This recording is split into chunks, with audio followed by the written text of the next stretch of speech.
Okay, welcome everybody. It is 6:12 and we're calling the meeting to order. This is the Manhattan Community Board 1 full board meeting. Thanking everybody for coming today. We are honored to have Congressman Goldman with us. Feel free, if you'd like to have a slice of pizza, you can do that. Is with us tonight, or if you have time to hang on with us, if you would like, you can go first if you have lots of commitments. I do, unfortunately, I have to leave around 6:30, sorry. So that's okay, we'll have you go first. Ward Johnson to get out, halftime at the next game ourselves here. So, you go first. You were looking good on TV the other night. That was awesome. He went all the way to That was awesome. Indiana. Great, good experience with Okay. my two kids, so. So we're gonna start, we normally start with our public session, but because Congressman Goldman does have a lot of stops, and we're very honored that he chose to start his evening with us tonight, we're gonna allow him to go first. So welcoming Congressman Goldman, and the floor is yours, sir. Great, well, thank you. Nice to see so many familiar faces and some new ones. A lot of directions I could go. Obviously, from a DC perspective, things I think are getting worse, not better. I wish I had better news. I think the president is getting more and more aggressive in pushing the envelope on any number of different pathways. Ultimately, with what I think is very clearly a goal of just taking over the federal government as his personal fiefdom. Certainly, I am spending a good amount of time just because I have the unfortunate reality of knowing our president very well, trying to anticipate where he's going next and how we can get out in front of it. And I felt like we did a pretty good job on the reconciliation bill, even though they did get it passed, but there are gonna be a lot of really bad votes that some of my New York colleagues, among others, took that are gonna be very bad for them come next November. And I think if the bill comes back from the Senate, which it likely will have to, that they will think twice. So we're gonna continue to push on that. The one optimistic thing I can say is, let's put it this way, I am more optimistic about the Supreme Court than I was 4 months ago. And I have not hesitated in being very critical of the Supreme Court, especially the egregious conflicts of interest from some cases in the last term. But I think what is becoming more and more clear is that there's no real threat that works from Trump to the Supreme Court, because he can't threaten a primary or, opposing them or, making their life miserable. I mean, he can make their life miserable, but he can't actually do anything because they all have life tenure. So it is now really a question of whether the Supreme Court wants to hand over all of their own authority to Donald Trump or not. The congressional Republicans.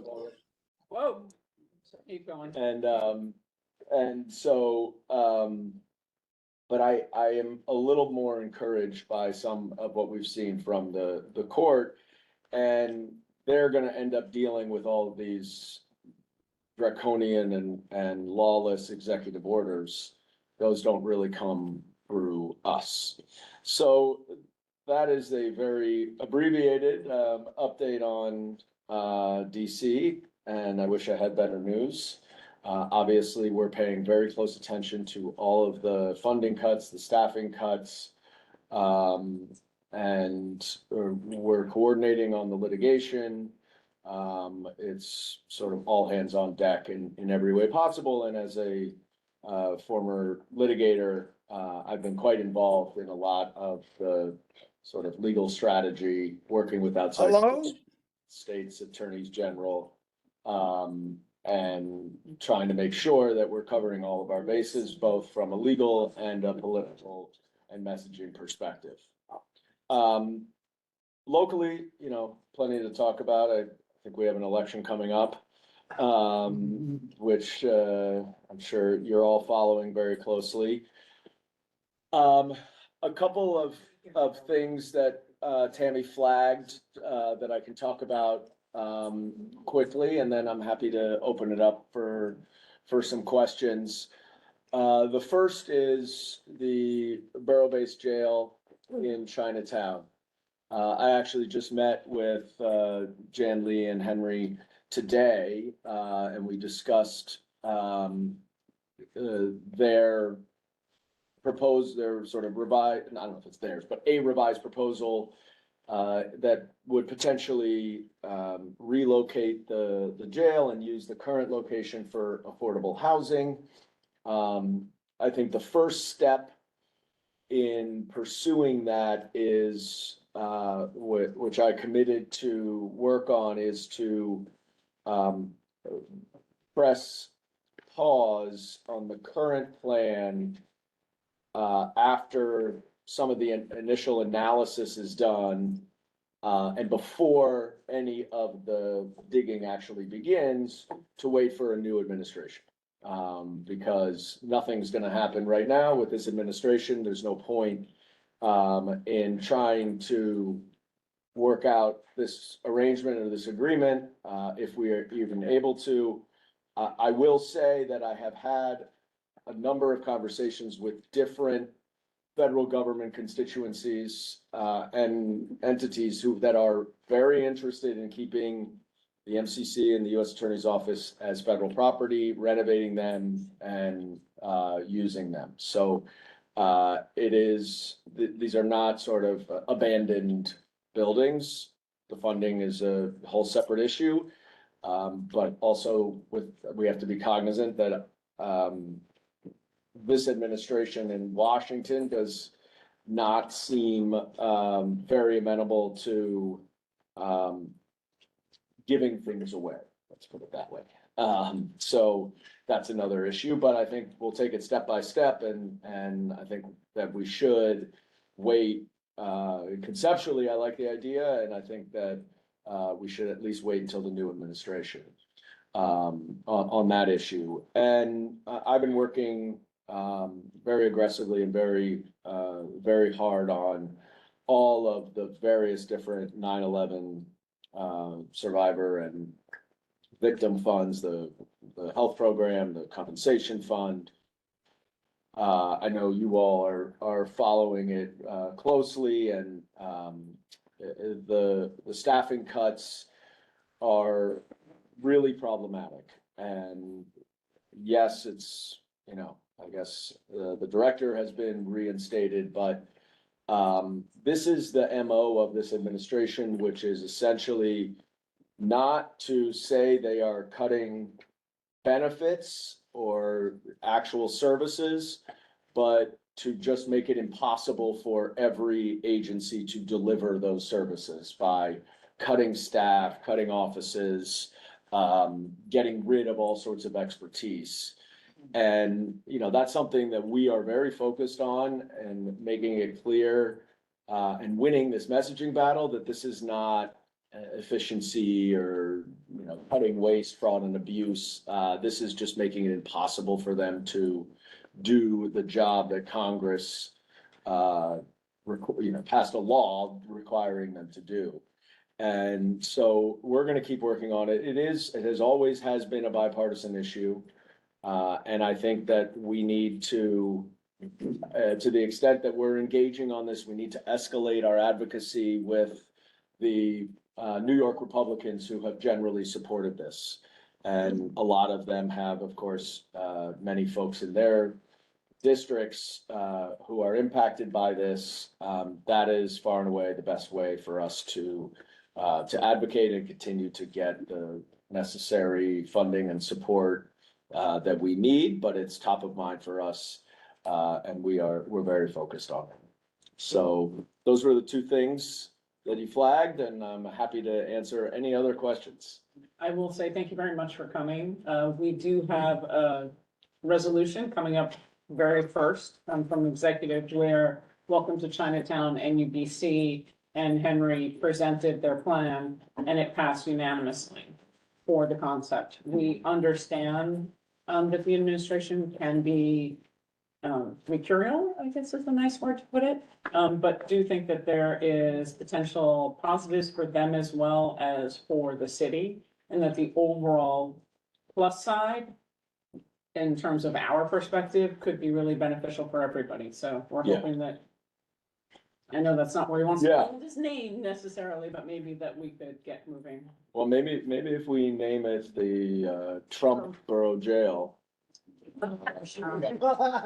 we got a good shot. We'll put a little golf on the roof. Alrighty, we're gonna do in the room and then we'll do hands online. We're gonna go around this way. So we're gonna start with John and then Jared and then Jeff and then Richard. And then, Well, Congressman, And can you state your name when you begin to speak? John Scott, Thank you. Congressman, as I spoke to you before, our seniors are very nervous because the president says they're gonna cut vouchers. And, it's not only IPN that gets vouchers, you have, many people in your district that gets vouchers. So, our tenant association and our senior center, representatives would like to meet with you. Because when they ask me a question, what does that mean? I can't answer it. Because, he says, okay, we're gonna cut the tariffs, and then the next day he says, well, give it another month. So, I hope you don't expect me to be able to answer it. no, but you I can't read his mind either. but you could kind of help us sift through what he's saying, because there's different types of vouchers. What we have is called an enhanced voucher, because when they got out of the Mitchell-Lama program, they gave a special voucher. So we have to know, are they going after us second? Are they going after us now? And I have to answer the question. I know you can't totally. Let's do answer this. it with your legal mind. Now say hello. For a- Hello? We'll discuss this. Thank you. next, Jared. Just, as it relates to funding some resiliency measures on the west side, and the open space movement. So, Sorry, we cannot hear Jared online. Jared, you gotta. Come all the way to this side. We have to Jared. talk to this. This- That one is like. So for everybody who's on the far side of the table, that owl is taking a nap and we can't wake it up, so you have to be able to broadcast to this room. just to restate the question, And I forgot Rosa, so I'll come back to you. it was just about resiliency on the west side, north and Northmore, which is not covered by Park City, resiliency. And is one of the only areas downtown that had a fatality during Hurricane Sandy. Is there any update on? I met with the Army Corps leadership in New York a couple weeks ago. They are still moving forward without interruption right now on the, I guess, the revised HATS study, and they, I mean, the answer is it's on their mind. I think what is going to have to be our next focus is to get the city more engaged.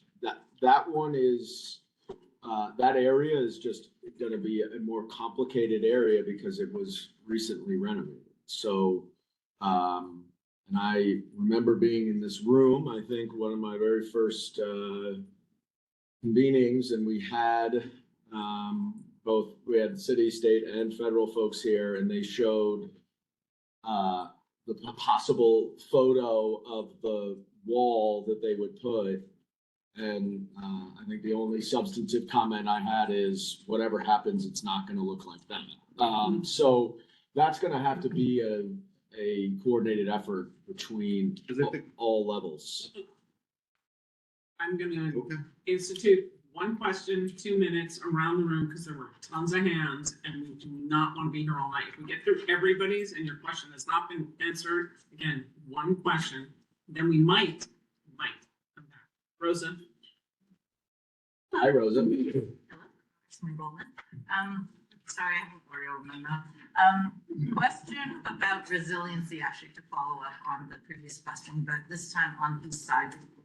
Seaport resiliency, brick funding is potentially at risk. Guy Seaport resiliency, 15 million needed to continue design so we can actually get to the point where we're shovel ready when, hopefully there's a change in the administration that would enable further federal funding.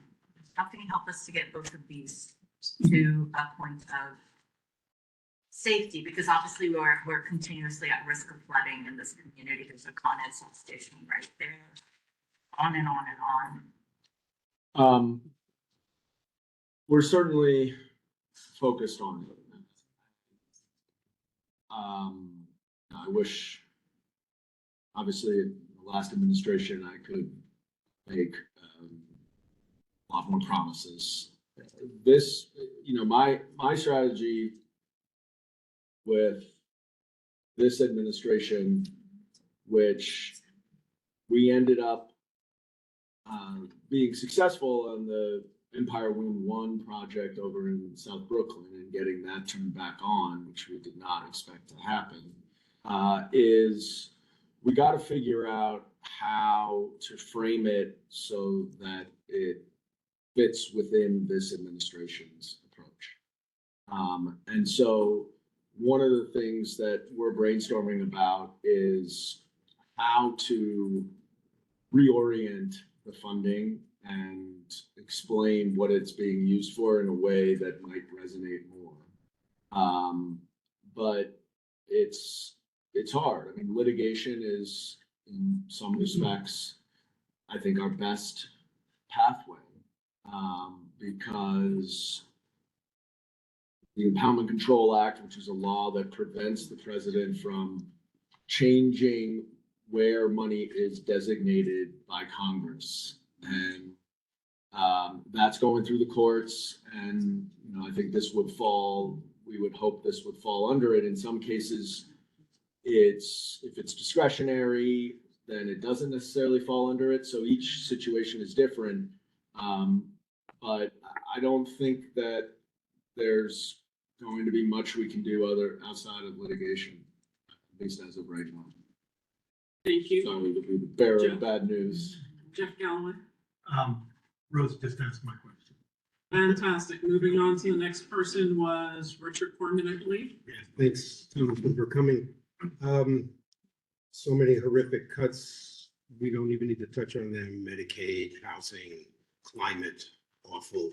One that isn't talked about all that much is the funding for USAID, overseas health protection. And the reason I raise it is because we in New York are basically a recipient of the dangers. The first point of contact of any outbreak of disease overseas is here.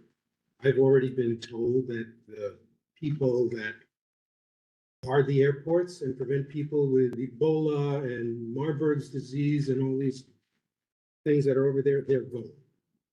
We're at risk already. Is there any discussion about restoring those in the Senate? Is there any way to get any of that funding back so that New York, or some other way that New York can be protected? The best information and most recent information I have is I had a conversation this past weekend with John Barrasso, who I think is number 3 Republican in the Senate. And we were talking about what's going to happen with this reconciliation bill as it goes over to the Senate. And he said that he had traveled recently to Africa. I don't know which country borders South Sudan. Kenya? No. Anyway, whatever country borders South Sudan has a massive sort of refugee camp. And he went there and he said, these people need to be fed.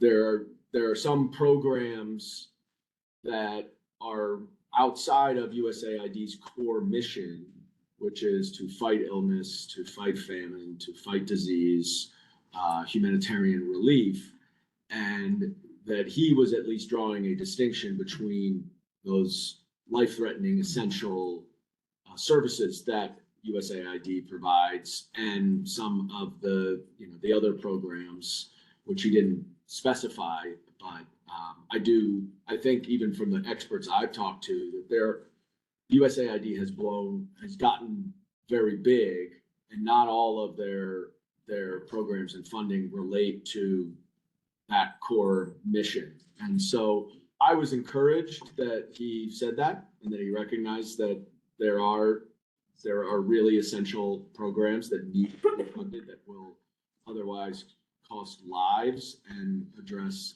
disease, as you point out. In terms of, our borders, that's more difficult in some respects, because DHS just doesn't believe that this is an important thing. They have more leeway to take their medical examiners and bring them to the southern border, if that's what they want to do. So. Okay, Sean Scott. Opportunities for bipartisan action to help with safety. We can't hear John. It's not John, it's Sean. It's our new board member, and he's getting used to it. We'll get there. Couldn't hear that either, sorry. Yeah, is that something you'd be open to co-sponsoring? Can you, sorry, I You have didn't to hear repeat neither. the question. Could you repeat it? Remember, bold, you're here with us. One of the opportunities to act the HR 3196 Improving Helicopter Safety Act, is that something you'd be open to sponsoring? Yeah, I was talking, I do a lot of work with Rob Menendez on helicopter noise and environmental issues. I ended up not co-leading that one, because it didn't, it doesn't really have any chance of passing. But it also, Turn it off. It's off. it also You might doesn't, need to step out, Francis. it doesn't differentiate between electronic helicopters. And one of the things that I'm focused on is trying to incentivize the EVTOLS, whatever. I don't know why it's not eVols, but that's how I always say it, but that's not how it's pronounced, it's spelled. But that's where I'm focused on, because first of all, I don't think those would be really available for a lot of the tourist flights. But they would solve both the environmental and a lot of the noise issues. And so I'm working on a different bill with Menendez that is a more comprehensive bill to not just, that one I broadly support, but my focus is on a more comprehensive bill that Nadler and Maloney had, and that we're trying to update now. Okay, thank you. Alice, Blaine? Hi. Hi, Alice. Nice to see you. Pretty broad question, and I'm not sure it's too broad and tapped on it earlier, but just what do you see in store for New York City? What is really going to be probably the next 4 years? What are the most acute problems that could happen to us? And then with that, are there qualities in the leadership that we're about to elect that you think we should really concentrate on, without tipping your hat to whom that might be? But, what are the critical issues that you think the city will have to address, and who are the leaders or what qualities of leadership do you believe could best address them? I don't think there's anyone who is more vocal in opposition to Donald Trump than I am. Going, back to the impeachment days. But I do think the mayor and the governor have a different job. And they have to be a little bit more strategic. Well, I would say more strategic, but they have to recognize that in governing our state and our city, they have to try to figure out how to work with the federal government, even if the federal government is led by someone like Donald Trump. So even though I really object and oppose pretty much everything that he does, I worry a little bit about people who are just running on a campaign to oppose Donald Trump. If you're going to be the mayor of New York City, you got to figure out a way to work with the federal government, whatever the federal government is. So it's perfectly fine for me to do it because, you know, that's the role I'm in Congress. But when you're the mayor or the governor, it's a very complicated situation because there are times when you want to work together and try to get stuff done and make sure that we're getting stuff from the federal government. And there are other times where you really have to aggressively speak out. But just a blanket opposition to me is not what we want in the leader of our city who has to navigate a really, really difficult situation. It's hard to predict what's in store for New York City. I mean, the one thing that I always sort of fall back on and my hope is that Donald Trump still has an inferiority complex about New York City. And Get some anymore? and I hope, you know, that somehow he still wants to be king of New York in whatever way his twisted mind sees that to be, and that ultimately you know, incentivizes him not to be as aggressive. And I think no matter, you know, regardless of the merits of congestion pricing, just the fact that he has pulled back on that, the fact that they reopened or restarted Empire Wind 1. There are some indications, you know, I don't know what he's planning on doing with Penn Station, but you know, there are some indications that he does actually care about the city and that it is not purely revenge and retribution. I'm always cautious and skeptical, but you know, I think there are some some occasions where that is the case. And so I guess that's the answer to your question is, I just think we need to be wary of flat out opposition because, you know, they do hold a lot of levers that we need. We have two more. We have Justine. We're going in order from people who have their hands up first. I think I might have missed you, Christine. So we're gonna go Justine and then we're gonna go to Cody and you. Okay. Justine Kucha, you're online. You're first. Yep, thanks so much, Justine Kucha. I just want to say thank you, Representative Goldman, because I am losing my mind over the back and forth yo-yoing of the World Trade Center Health Program funding and what's going on with that, and the degradation in service caused by his waffling with having people in office being fired, being reinstated. It's been a nightmare. So thank you for your efforts. I've been following them. I appreciate that. I think you're right. We have to keep on our Republican representatives to see what they can do to be in our corner on this particular issue. And I just want to thank you for everything you're doing. This has just been it's wonderful to hear you say everything that you're doing. So thank you and keep going. Thank you, Justine. Thank We you. love short and sweet. Cody. I'll be short and sweet. Okay. I have a higher education question. There are two, maybe more colleges in this district alone, and we have many international students. You know, what we've seen at Harvard and other Ivy League schools, as far as the banning of international students at Harvard, do you foresee, you know, in what you've seen in this president, do you foresee that expanding beyond Ivy League schools and as far as his retribution or, you know, towards higher education, and especially with international students?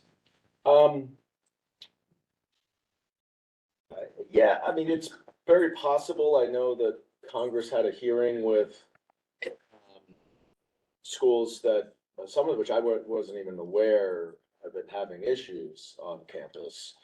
But I do think that I think everything with Trump is a signal and a message, right? So he is using Harvard as the guinea pig and using that situation as a threat to everybody else to get them to obey in advance so that they make the changes before he has to do everything, right? And that's what he's doing with the law firms, and that's what he's doing with the media. That's what he's doing by directing the Department of Justice to criminally investigate two former officials of his who simply disagreed with him. Is all of this is a signal that I am willing to do this, I will do this, so you better be careful. So I don't know how many he will actually do. And I think he is using Harvard and he's frankly using anti-Semitism as a total pretext to attack, quote, elite institutions that are far more liberal than where he is and that may or may not have rejected his son. So, there's, I think he is going to be focused on where he can get the biggest splash, which is going to be the Harvards of the world. And I wish, frankly, the law firms had stayed united against him. I think all of these different industries need to join together and resist what is bullying mafioso tactics. And that if the collective action is much more powerful than the individual. I was disappointed that some of the law firms reached agreements, even though they will say, and they're probably right, that the agreements don't require them to do anything that they wouldn't have otherwise done. But just the fact that they agreed to something that he felt like is an indication that it's an indication to him that it works. And as with people like him, mob bosses that I prosecuted, you give them an inch and they'll just keep pushing and pushing and pushing. And so that's where I think that we have to be worried. Christine and then Morton. Then I gotta run. Yep. Hi, Christine Demick. Hi, nice to meet you. I have a question, a broad question on the big beautiful bill. And I understand there's some things hidden in it. And as a litigator, I'm wondering, one that I'm concerned about is, I'm looking at it and I don't know exactly, but to force the courts, right? Yeah, so what do we have any power over that? Because if that happens, we're gonna be in a very, very scary place. Yeah, look,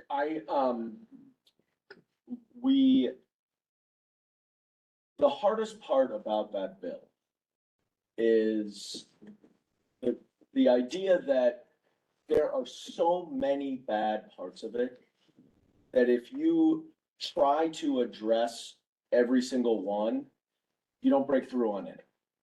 And, one of the challenges we've had over the first several months is figuring out how to break through to the public, but while also actually addressing all of the terrible things that are going on, or at least most of them. That one has gotten a lot more attention.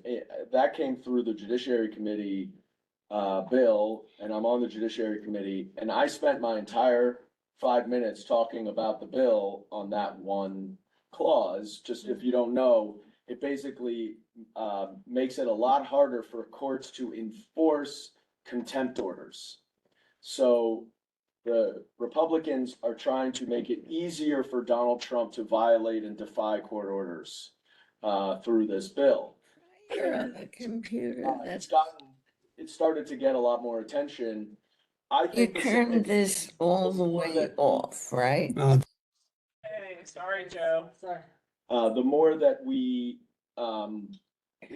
amplify that, ratchet up the pressure in the Senate, that's not something that the Senate is far less likely to go along with that.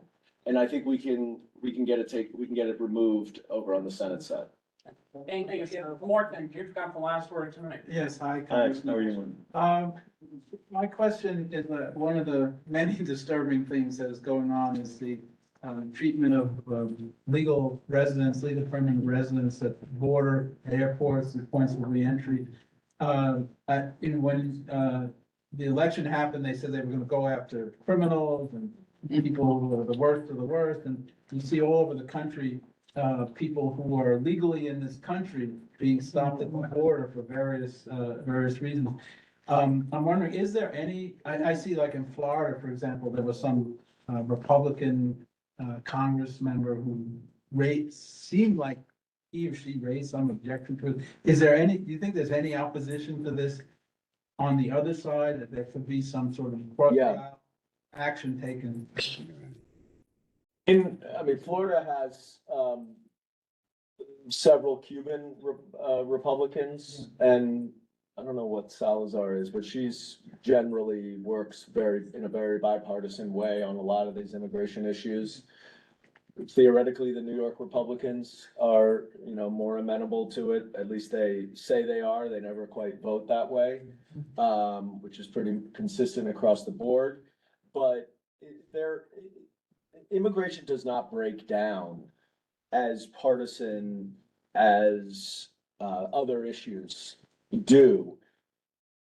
Except for the border, I think I would say. So I think, one of the things that we're dealing with right now and we're dealing with today is they have changed the DHS is moving to dismiss their own cases so that people's asylum applications are essentially dismissed and they have to reapply. And in that interim period, they are arresting them and trying to use expedited removal, which normally has only been used at the border in order to deport them as fast as possible.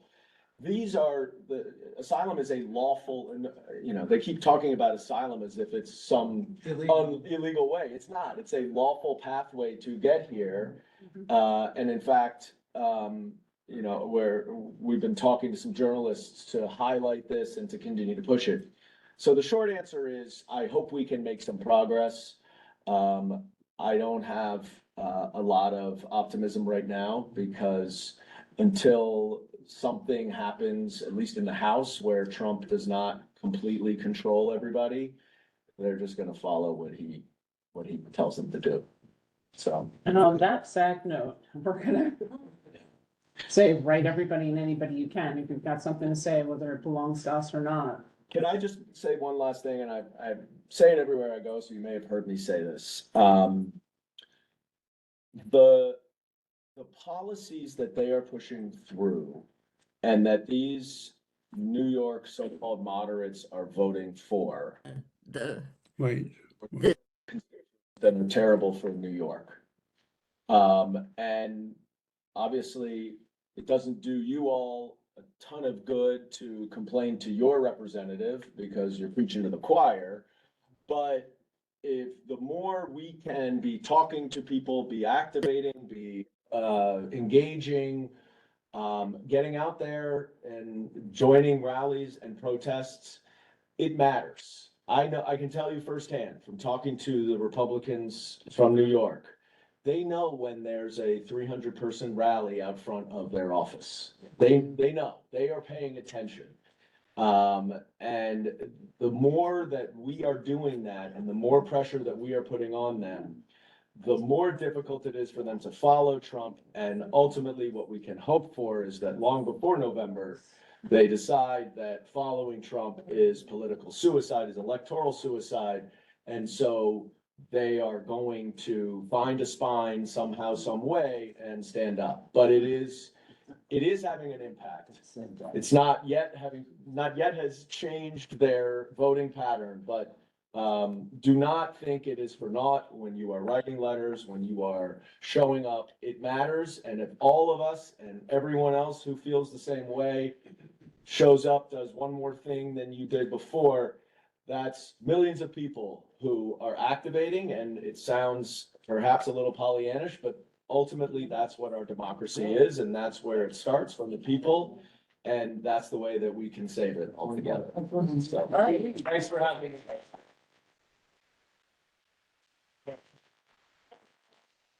Really appreciate it. And without further ado, we're going to start recognizing the people in the public session who have signed up to speak. So we're going to go in this order. If you are online, please raise your hand. No,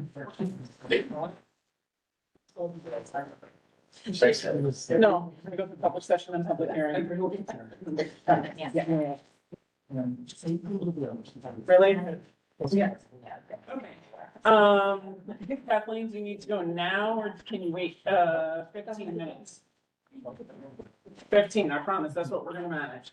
All right, so, for the public, we're gonna start with Penny Pun, who signed up to speak, followed by Becky Baumwall, Jan Lee Henry, and, Susan and John, if you both want to speak during public session.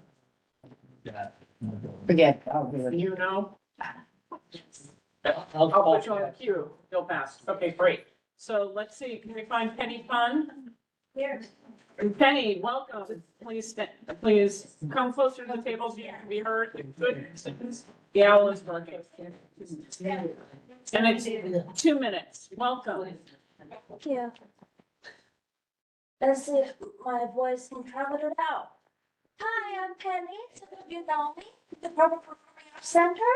I'm the Associate Director of Civic Alliances at PAC NYC. I just want to thank you for all your support for PAC NYC and also introduce you to our summer programming coming up. So first of all, we will have Passengers, which is a theatrical production featuring a cirque from Montreal, Canada. It will be a theatrical performance with physical aerobatics and music, and it has a sweet story to it, but it's a family story. So I encourage you all to come. And verbally speaking, you can get a 30% discount if you use the code CIVIC30.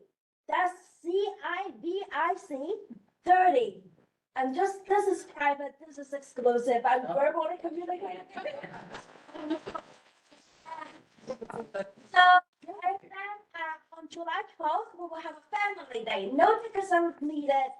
RSVP are encouraged but not required. So basically, I encourage you just to walk up to the PAC and enjoy your Saturday with us. It will be sort of a carnival or fair-like event with food trucks outside and with performances inside the building. You will also have some craft station and public performances as well. It's for people of all ages. So again, I invite you to spend your Saturday with us. Flyers are on that table over there. So if you want more information, please take a flyer and scan the QR code. Thank you. Thank you. Where will the food trucks be? Where? We'll have her come to a committee meeting if you'd like, because we're not doing Q&A during the public session. Thank you. All right, Becky Baumwell. Yeah, hi. Hi, Becky. Hey, Penny, nice to see you too. My name is Becky Baumwell. I'm in Bernalberg from CB14 district. Who never has pizza, so you guys win. But I run a theater festival here in your district in CB1. I'm the artistic director of Broken Box Mime Theater. We're a performing arts organization that does work without language. So we perform for lots of mixed language audiences. We're actually performing on the 12th at and 3 years ago founded FizFest NYC, PHYS, which is a physical theater festival. It's the second in the country. It's hosted at Stella Adler Center of the Arts, which I don't know if you know, it's a new space at 65 Broadway next to Trinity Church across from the new Whole Foods. And we've been there for 10 days, the last 2 Januaries, doing events every day with artists that are super diverse in terms of discipline and kind of some with traditional forms of physical theater like clown or mime or buto, and others that are more kind of progressive and new. And we have a free day for the community on June 8th. We're calling it Satellite Sunday. At Stella Adler, we're taking over the space from 11 to 7. In the morning, there's going to be free time for families to do non-language based games, theater games, and learn juggling. And then we're gonna do a potluck at 1, at 2:30, a match series where we did artistic blind dates with 2 different artists from very different disciplines, and they'll come and share what they learned from each other. An open mic at 4, and then a party at 5:30. So if you're around, come learn about the festival. We would love to be really good neighbors to you. Next time we're back in January, and would love to meet you if you want to come by. The website is FizFest, PHYS, FizFestNYC.org. Thank you. Thank you very much for coming. All right, Jan Lee, I know you're online. You're going to be next. Please look, we'll unmute you, and then Henry. Hi, thank you, Community Board One. I'm here today to urge you to vote in favor of the resolution written by the Executive Committee. We presented our plan for the community's plan, that is, for housing on the jail site that is formerly known as the Tombs, with a alternative site for the Manhattan Borough-based jails, the MCC jail that is considered a federal jail. As the congressman had spoken, he's been very much a part of this discussion and very much a part of finding a solution together. I think that your community board has asked us excellent questions from our last meeting, and we are taking those questions and comments into consideration, as well as working with our congressman and assembly member, council member, and senator. So we will have a press conference to unveil this plan for housing, up to hundreds and hundreds of units of housing at the former jail site, with an alternative site at the MCC. The press conference will be Monday, June 2nd at 11 a.m. at 150 Center Street. That's this coming Monday, 11 a.m. at 150 Center Street, the site of the jail. And we really urge all of you to come, support this plan. And I urge the full community board to vote in favor of the resolution. We're so grateful the resolution was created, and we're very grateful for the continued scrutiny and understanding and questions that you continue to ask of us, and we'll continue to take them into consideration in the future. Thank you very much. Thank you, Jan. Henry, you're next.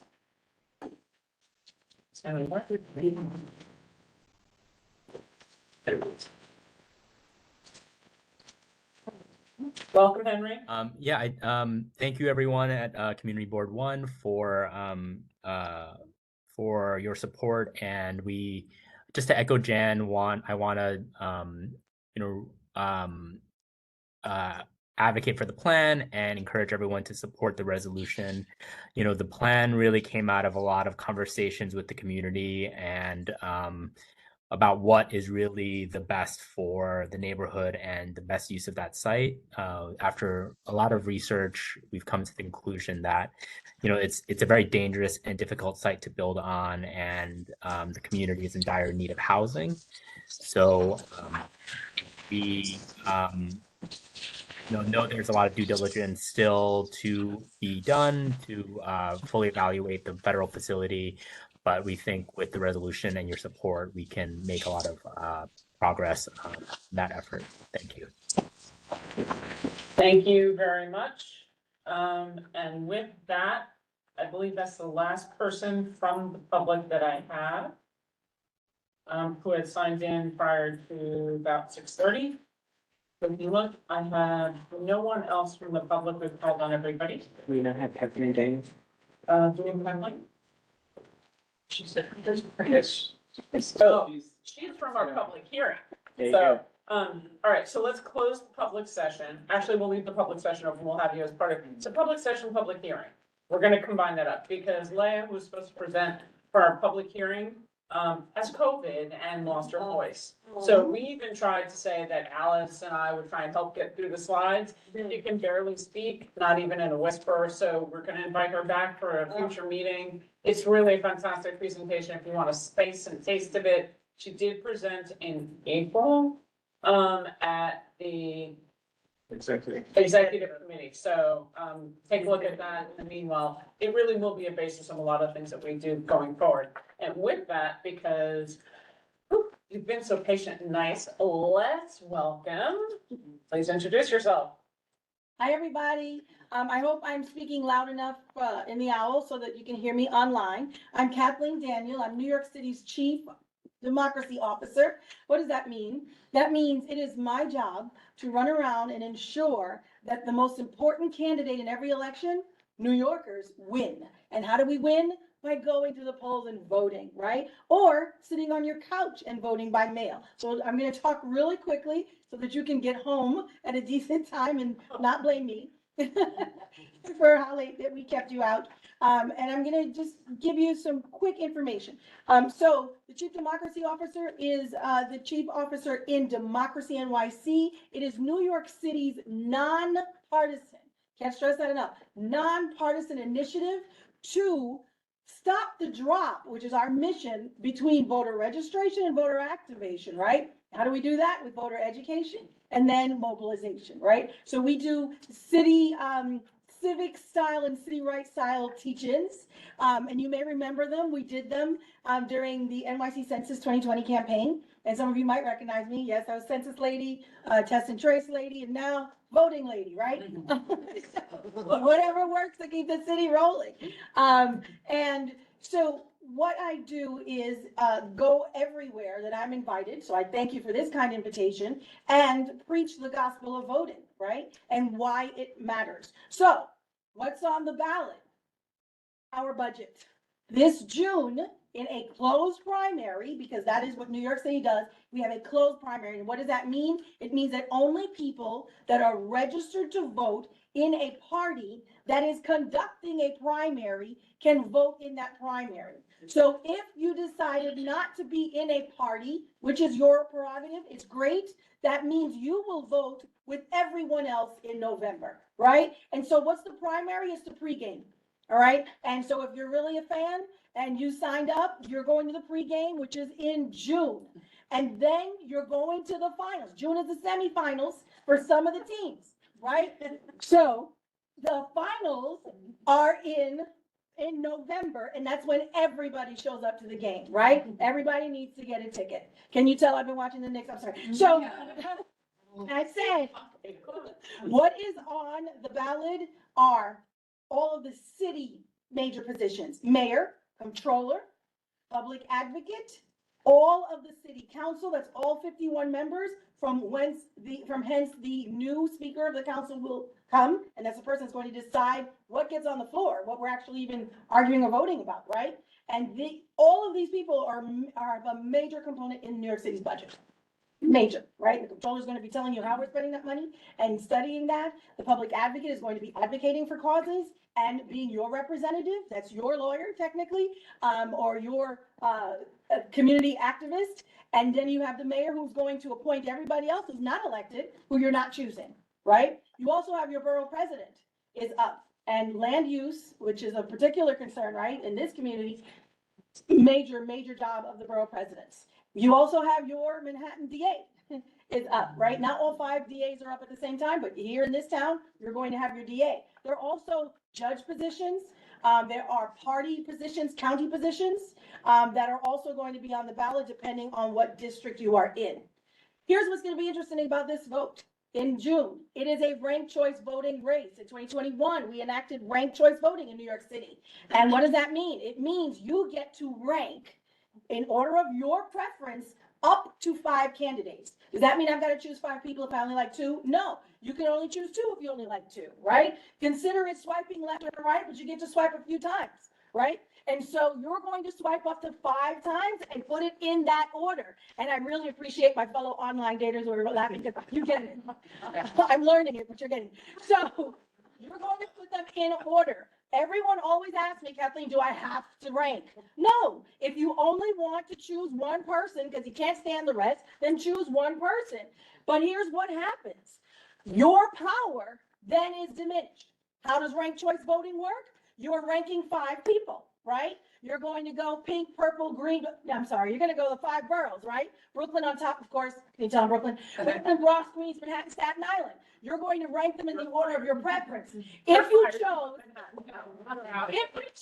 to vote for only Brooklyn, then in round 2, if no borough gets 50% of the vote, if everybody, all 5 boroughs gets less than 50%, there's no clear winner, right? Because we stop at round 1 if somebody gets 50% or 50% plus anything in addition. So let's say nobody gets 50%, everybody's at 40, 30, 10, 5. Okay, so now the person with the lowest amount of votes is going to come off in round 2, which will be Staten Island, and they're gonna come off in round 2. And then your vote for Staten Island, if you voted for Staten Island. Food. Would you like a smoothie? Sure. Love a smoothie with alcohol, but so your second choice then, after Staten Island, would have been Queens, and then Queens gets that vote, and we go to round 2. If after round 2, nobody gets 50%, you're going to round 3, and that means then Queens, which is the next lowest, is going to get locked off. If you only voted for Staten Island and you didn't choose any other boroughs, then when Staten Island goes off, so do you, right? So if you want to stay on the island, more people. So your choice is to rank. You don't have to, but as a New Yorker, I recommend that the choice is. It doesn't hurt you, and it doesn't hurt your first choice, right? I mean, I'm a divorcee. Clearly my first choice didn't work. I'm just choosing again. That is the power is in the ranking of your vote. Okay, so let's talk. How do you find your poll site? You may have voted, and I hear this all the time. You may have voted for 20 years in the same place. Guess what? This time it may be different. Okay, it may be different. Things change around on finding locations and sites and making sure they're accessible, but things change. So go to the vote.nyc and then find your poll site, okay? It will tell you, it will give you a sample ballot. It tells you everything, what your ED is, your AD, so you've got everything and you're gonna walk in there a genius, okay? So go to vote.nyc to find your poll site. Know your rights when you go. You have the right to vote in your language. The Board of Elections and the New York City Civic Engagement Commission offer free translation services, or you can bring your own because they don't have every language in every location. It is based on a very, very advanced formula for the limited English language proficiency, residents in an area that are eligible to vote, and so on. So if your language is not there, it's okay. Bring your own interpreter. It can be anyone, your niece, your nephew, your grandmother, your uncle, your spouse, your partner, anyone except your boss, your union representative, right? Anyone else is okay. You can even bring clergy. You can bring your On your computer. It's shuttle. having them interpret for you. Is that a question? Okay. No. And then, very, very important to know your rights in this as well. In New York State, you do not have to show ID to vote, except if when you register to vote, you did not complete the ID section on the form. Then the first time you show up at the polls, you do have to show ID because we want to ensure that it is you. Okay, so don't eat them alive if you're the first time voter and you didn't complete the ID section. It's okay, but show them ID that one time ever in your career of voting in New York. All right, that is the only time you will see that. And I see a lot of parents going with their young people and they want to kill somebody because they have the nerve to ask their young person to vote. Well, it's because they didn't have their ID when they went to school and they registered. And so that is why. It's the only time it's going to happen. And everyone's asking me, do I need real ID now if I have to show my ID at the Board of Elections? No, as long as you're real. When your vote is real, it's okay. Just bring some kind of ID if you've never provided that information before. Okay, and if you get there and you haven't voted in a long time, welcome back. We missed you, but they may ask you to fill in a larger form because you may not currently be active, but you will not be turned away. That is also your right. If they're saying that you're not listed here and you know that you should be listed there, fill it in. demand an affidavit ballot, they're gonna give it to you. They can't not give it to you, okay? And I'll give you an example. 100 years ago, in 2013, I was on the ballot. In 2014, I went to vote and my name wasn't there at all on the rolls. Yeah, I was still registered. Yeah, I lost, so I'm still registered, I can still vote. And I had to fill in an affidavit ballot. Sometimes that happens, mistakes happen. So if you know that you're supposed to be there and you are a resident and you are eligible to vote, that means you're 18 years or older, and you are a citizen of the US, ask for that affidavit ballot, okay? And I'm going to send an email and follow up with key links to find your poll site, find you where your interpretation services are, and my email. So if you have any issues on election day, call me. I will respond and we will get you assistance. There's also a hotline, but it's probably better that you go through city. That hotline actually goes to the state, to the AG's office. Don't ask me why, but we want to make sure that you get your problems and your answers resolved in real time on election day. So ranked choice voting, that's the game. It is not happening in November. That only happens in June. So those of you that have your pre-game tickets, you have your access, you get to do this. And it is the third time in history that we're doing it in New York City, but it is only the second time citywide. Okay, so we hope to see you at the polls. I'm going to be quiet and take any questions that you might have. I also, because you invited me to your home, in the back next to Lucy, I have some free gifts. So please choose either a journal or a water bottle. Please take only one. And thank you. All right, so hands up if you want a question, ask a question. Lightning, one question, 1 minute, that's it. Rosa, Eric, Christine. I just want to say thank you because you just make me so excited to vote.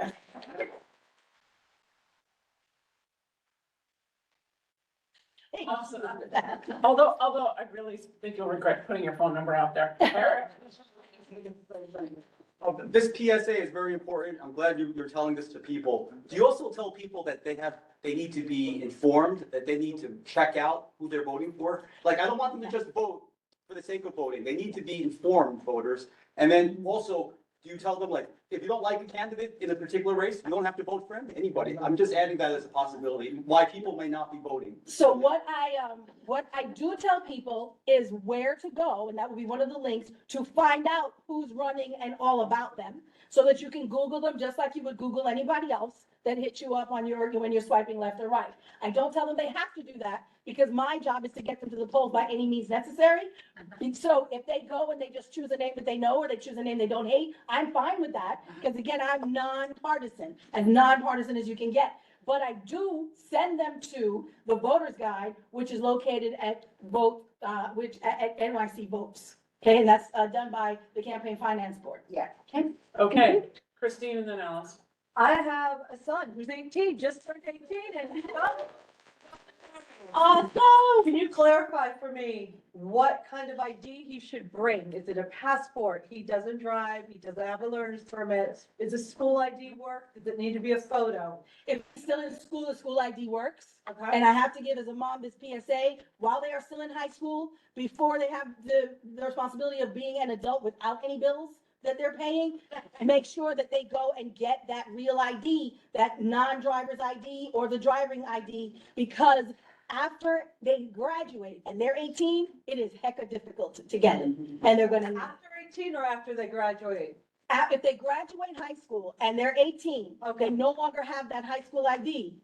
So Okay. get it quick before they leave high school. Before like. Yes. 2 weeks, literally. Yes. Okay, but it has to be a photo ID. Yes? It should be a photo ID. And if you're there as well, you can vouch, but he still has to have something as an ID. The school ID is fine. Some of the schools no longer put pictures on the IDs. I don't know why, but ensure that he has that. Thank you. Alice. And they can pre-register to vote at 16 and 17 in case you have any more at home, okay? I have voter registration forms. If anyone needs to change your address, you have until June 9 to do that, okay? So please, you can fill in the form. I'll wait for you, and then I will bring it personally to the Board of Elections tomorrow. I'm with Rosa. This thing should have been YouTube. I mean, I hope you got that. Yeah. Absolutely. It's TikTok. Anyway, we want to just review early voting and mail-in ballots. Absolutely. Thank you. Great question. I promise I did not pay her to ask that question. Anybody in New York State that is a registered voter, anyone at any time, you can request, I can't say anytime, sorry, there's deadlines. You can request a mail-in ballot. Can you vote online? No. Can you request a mail-in ballot online? Yes. But it's gonna get mailed to you and then you're gonna have to fill it in and you can drop it off at the poll site during early voting or election day and skip the line, just drop it off, or you can mail it back. It has to be postmarked by election day, which is the 24th.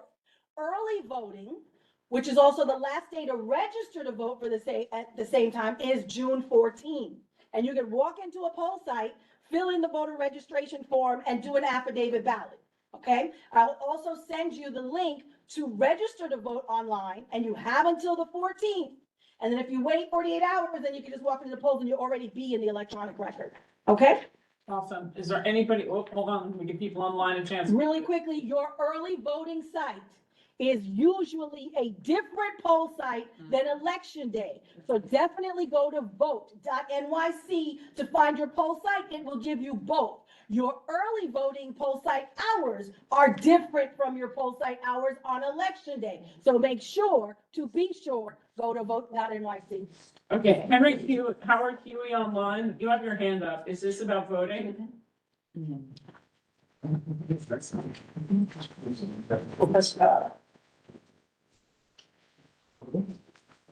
Next. Okay, we'll come back to him if he is. Please answer. We asked you in the chat as well. There were hands up in the room. I saw Richard and then John Scott. And keep in mind, guys, no side chatter. Richard. Yes, hi, thank you. This was fabulous. Absolutely fabulous. You should record it for sure. Lots of places to put them up. They're online for mail-in ballot. There's also an absentee ballot. It's very confusing. What's the difference?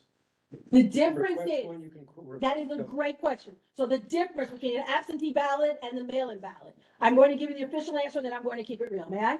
Okay, so the official answer is the absentee ballot is used when you are going to be absent from New York City during the election cycle. And that means you're saying, I'm going to Paris to eat croissants, and I'm not going to be here for the election, so please mail me a ballot, an absentee ballot. I will be absent. I'm going to fill it in and send it in by or before election day, and it will be postmarked by or before election day. The mail-in ballot is new law. Kathy Hochul signed that into law last year. Anyone who's registered to vote, she signed it, but it became effective early on this year. Anyone who is registered to vote in New York State and is eligible to vote can ask for a mail-in ballot and say, mail it to me, please. I'm not going to the poll site. Or if I am, I'm going to skip the line and hand it in. Then anybody gets that for no reason at all or any good reason at all. And so my personal thing, straight out of Brooklyn, just get the mail-in ballot. Because then you don't need a reason. You don't have to remember. Okay? Fantastic. Next. Having worked the board of election, I'd just like you to let your people know when they do ask for an absentee, they cannot vote at the site. They have to use the absentee. They changed the law. At one time, you could say, I don't want to use my absentee. I want to vote, and you can't vote. You have to use your absentee ballot. So if you come to vote, we're going to say, I'm sorry. Now, you did have. Here we go. Very good point. Thank you, John. This is true. If you requested an absentee ballot, you have to use it. All right? Because you're saying, I'm not going to be here. And then all of a sudden you're here. That's so we're going to make sure that there is not that confusion. If you request an absentee ballot, you need to use it. Okay? But if you request a mail-in ballot, you can simply bring it to the poll site and drop it off. Okay? The ballot is your ballot depending on where you live. But does it say on there? But it'll be in small type. The words will say absentee on it. Yes. Okay. But you can still have someone drop your absentee ballot at the poll site as well. Yeah. Okay, but you can't go to the poll site with an absentee ballot somewhere in the ether and say, hi, I'm here anyway, even though I said I wasn't gonna be here. So like, can I just vote? No. Okay? And thank you for bringing that up. Yeah. Awesome. Are there any other questions? I just want to say, having worked with Kathleen before, she's like this in real life. Thank you so much for coming, Kathleen. Thank you. Please grab a notebook or a water bottle. Does anybody need to change their address? Okay, wonderful. And does anybody want to take a form home? They got until the 14th, okay? I'm gonna leave it in the back next to Lucy and the goodies, okay? Thank you again. Thank you. I can't say thank you enough. Thank But you. definitely, if you do a TikTok, you do an Instagram, you do Facebook, you do X, can you just tag us because we'd love I to. will. I'm gonna tell my kids because they're in charge of anything electronic. Thank you so much. Thank you so much. And with that, it's 7:22. We close the public hearing and we close the public session. We are done. And with that, let's move on to the business session, which we're going to introduce our foreign board members. So we'll start with Matt Arden. You get 1 minute. And welcome to the fray. I'm not gonna take a minute, everybody wants to watch the Knicks. Hi, I'm Matt Arden. Stand up, let's see it. Hi, I'm Matt Arden. I grew up at the end of a dirt road in Virginia, and I now live in Battery Park for the last 4 years. I lived in Snytown 10 years before that. Okay. Awesome. Welcome, Matt. Christine? Hi. Hi. I'm Hi. Christine Demick. Hi, Nixon 6. What part of the district? Where do you live? I'm sorry, I live in Battery Park City. Everybody's. I've been a New Yorker for 45 years. Born in Ohio and then came here, so here I am. On the agenda. Okay, Santiago. Santi. Hey everyone, you can call me Santi. I am not a New Yorker, but I moved here 7 years ago. I live Lower Manhattan near Fulton and Blue Street. I'm excited to join a board that I've never been a part of before, so I'm really excited to learn from all the veterans here and make sure that I contribute as best I can. Thank you. Awesome. Santi. And I'm, Santi, I couldn't hear you. Santi, where do you live? Just geographically in Lower Manhattan. On Fulton, right above Fulton Street. There you go. Sean Scott. Hey, I'm Sean. I've lived in New York since 2016-ish. Grew up in Germany before that until I was 9. Playing 2 softball leagues, play pickleball. I'm excited to be here. And what part of the district do you live in? Oh, the Seaport. Thank you.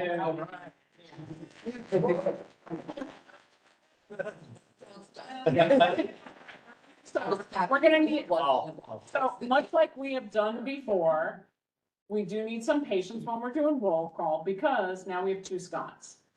All right, so John Scott will always be called first for a J. Sean Scott, you're gonna be called second. And just so you know, when we do that, it's just like we had Vera and Jimmy's. So it's that same kind of thing. Just make sure you hear your name and you're voting on the right line. With that, I pass it to Mimi for roll call for the adoption of the April 25 minutes. Okay. Okay, people. Oh, your last name and then your. Someone has to make a motion to adopt the minutes, right? And someone has to second it. So I just made the motion. Thank you, Justine. Your motion was made. It was seconded, so appreciate that.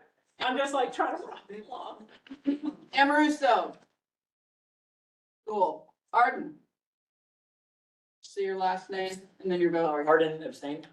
Okay. Sweet. Blank? Oh, yeah. Blank, yes. Thank you. Brown Kennedy? Brown County, yeah. Thank you. Cameron? Karen, yes. Thank you. Cassell? Michelle, yes. Thank you. Chang? Chang, yes. Thank you. Charcudian? Charcudian, yes. Thank you. Cole? Cole, yes. Thank you. Coleman? Sad that he's not here. Corman? Yes. Curtis? Curtis, yes. Thank you. Silence your phone. Dimick? Yes, Jimmick, yes. Thank you. You're welcome. Flores? Yes. Thank you. Lynn, yes. Thank you. Friedman? He's here. Yes, okay, so you'll have to come back once. Broman? Thank you. Galloway? Galloway, yes. Thank you. Silence. Goldstein? Goldstein, yes. Thank you. Good kind. Brandes?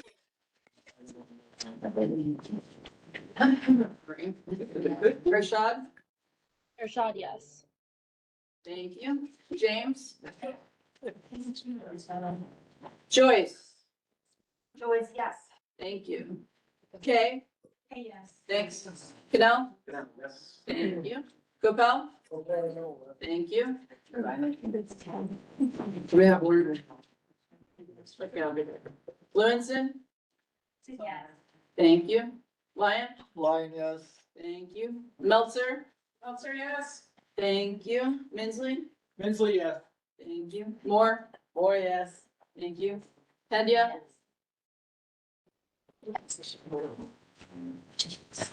all right. Portia Corey, Yes. thank you.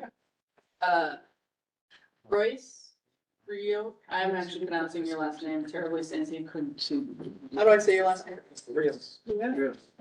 Maria. Yes. Rios. Rios, Rios, yes. thanks. Robinson, Robinson, yes. thank you. Now more than one. Rossi, Rossi, yes. thank you. Sean Scott, We're going. you showed up first on the list, so I'll let you go. Okay. What is the resolution? This is just minutes from 350 to. Last, like. Yeah, well, everybody else basically read fine, so it was, I'll just, what do you want to do about it? I'll sit and say. John Scott. John Scott here. Okay. There's one that says 350 to 0. Sheriff? We lost 350. Star? Star's not on it. Jimmy Song? Vera Song? Yes, Vera, yes. Thanks. Thompson? Thompson, yes. Yep. Hanley? Alrighty, one. You? You, yeah. Did he vote? I didn't see Townley. Oh, Bob. Hey, Townley, you wanna vote on the minutes from last month? There's a typo. But we'll fix it. Did you call me? I didn't hear my name. Yeah, well, I called you. I'm calling right now. All right, Townley, yes. Thank you. Alright. We're missing Star, Jimmy Song. Friedman. Somebody. He's extending this. Oh, Friedman. Friedman, yes. Thank you. Okay. Thanks, Sammy, everybody. one quick second. Mimi didn't call me. Was that on purpose? Justine? No, you've got a black bar on your name in the vote sheet. No, you're in. She's in. Oh. Zelder, yeah. But would you like to vote? Yeah, Justine? Yes, I vote yes, and I would like to vote yes. Thank you. I'm sorry about that. Did we miss anybody else?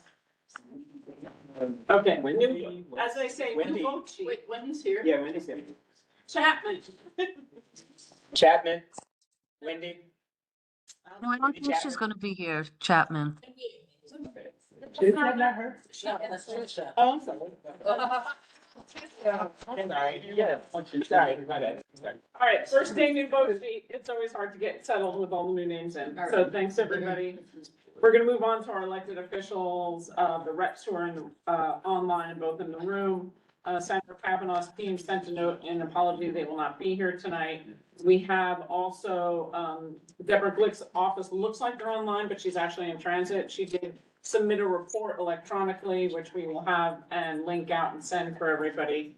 And if that's any different, she can unmute and tell me. So that brings me to Alex from Assemblymember Lee's office.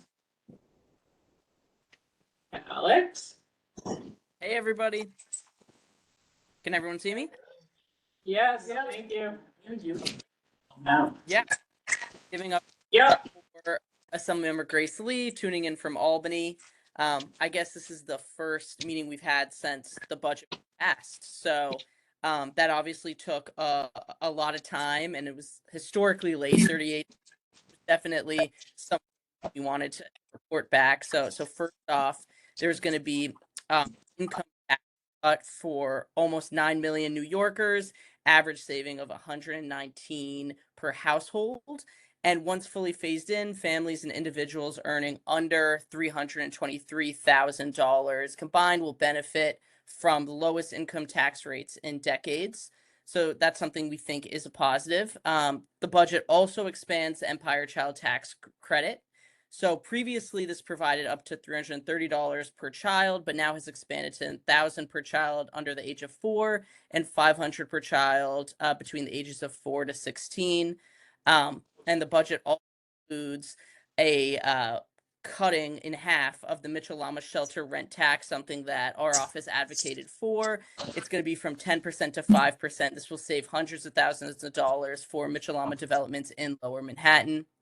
And then lastly, and related to the budget, we also definitely supported a lot of settlement priorities in this budget. So we pushed to get the settlement house program restored to $4 million for this year, maintaining the increase that was set last year. We obviously really wanted to prioritize this because this programming really does affect a lot of the settlement houses that provide critical services in Assembly District 55. And then on the legislative side, on the policy side, outside of the budget, we're happy to announce that 2 of our priority bills have passed committee. So our brownfield bill allows communities to apply for technical assistance grants as soon as a project is approved. For the brown program has passed the Environmental Conservation Committee. So now we're pushing for it to get a vote on the floor. And then also we have a survey bill which authorizes the commissioner of NICED to survey NHPI history being taught in schools. Also passed the Education Committee. So those are 2 wins there. And then lastly, as I know it's getting late, we have 2 events coming up. We have API Summit, our welcome reception on Thursday, May 29th. And then on May 30th, we're having our huge day of workshops starting bright and early. We do have some bus space still available. We have buses picking up folks from Queens, Bronx, Lower Manhattan, of course, Brooklyn, bright and early, 5:30 a.m. on Friday, and then returning the buses to Albany around 4:05 in the late afternoon, and return back to the departure sites from the morning. So if anyone has any information on that, I'll leave or any information in the chat so people can follow up with me directly on that. Yeah, and that's really the biggest thing I wanted to update y'all on. All right. Thank you, Alex. We're going to do limited questions. 1 minute, 1 minute, 1 question. Bob Townley goes first. We're going online first. Bob? Hi, Alex. Hi, Alex.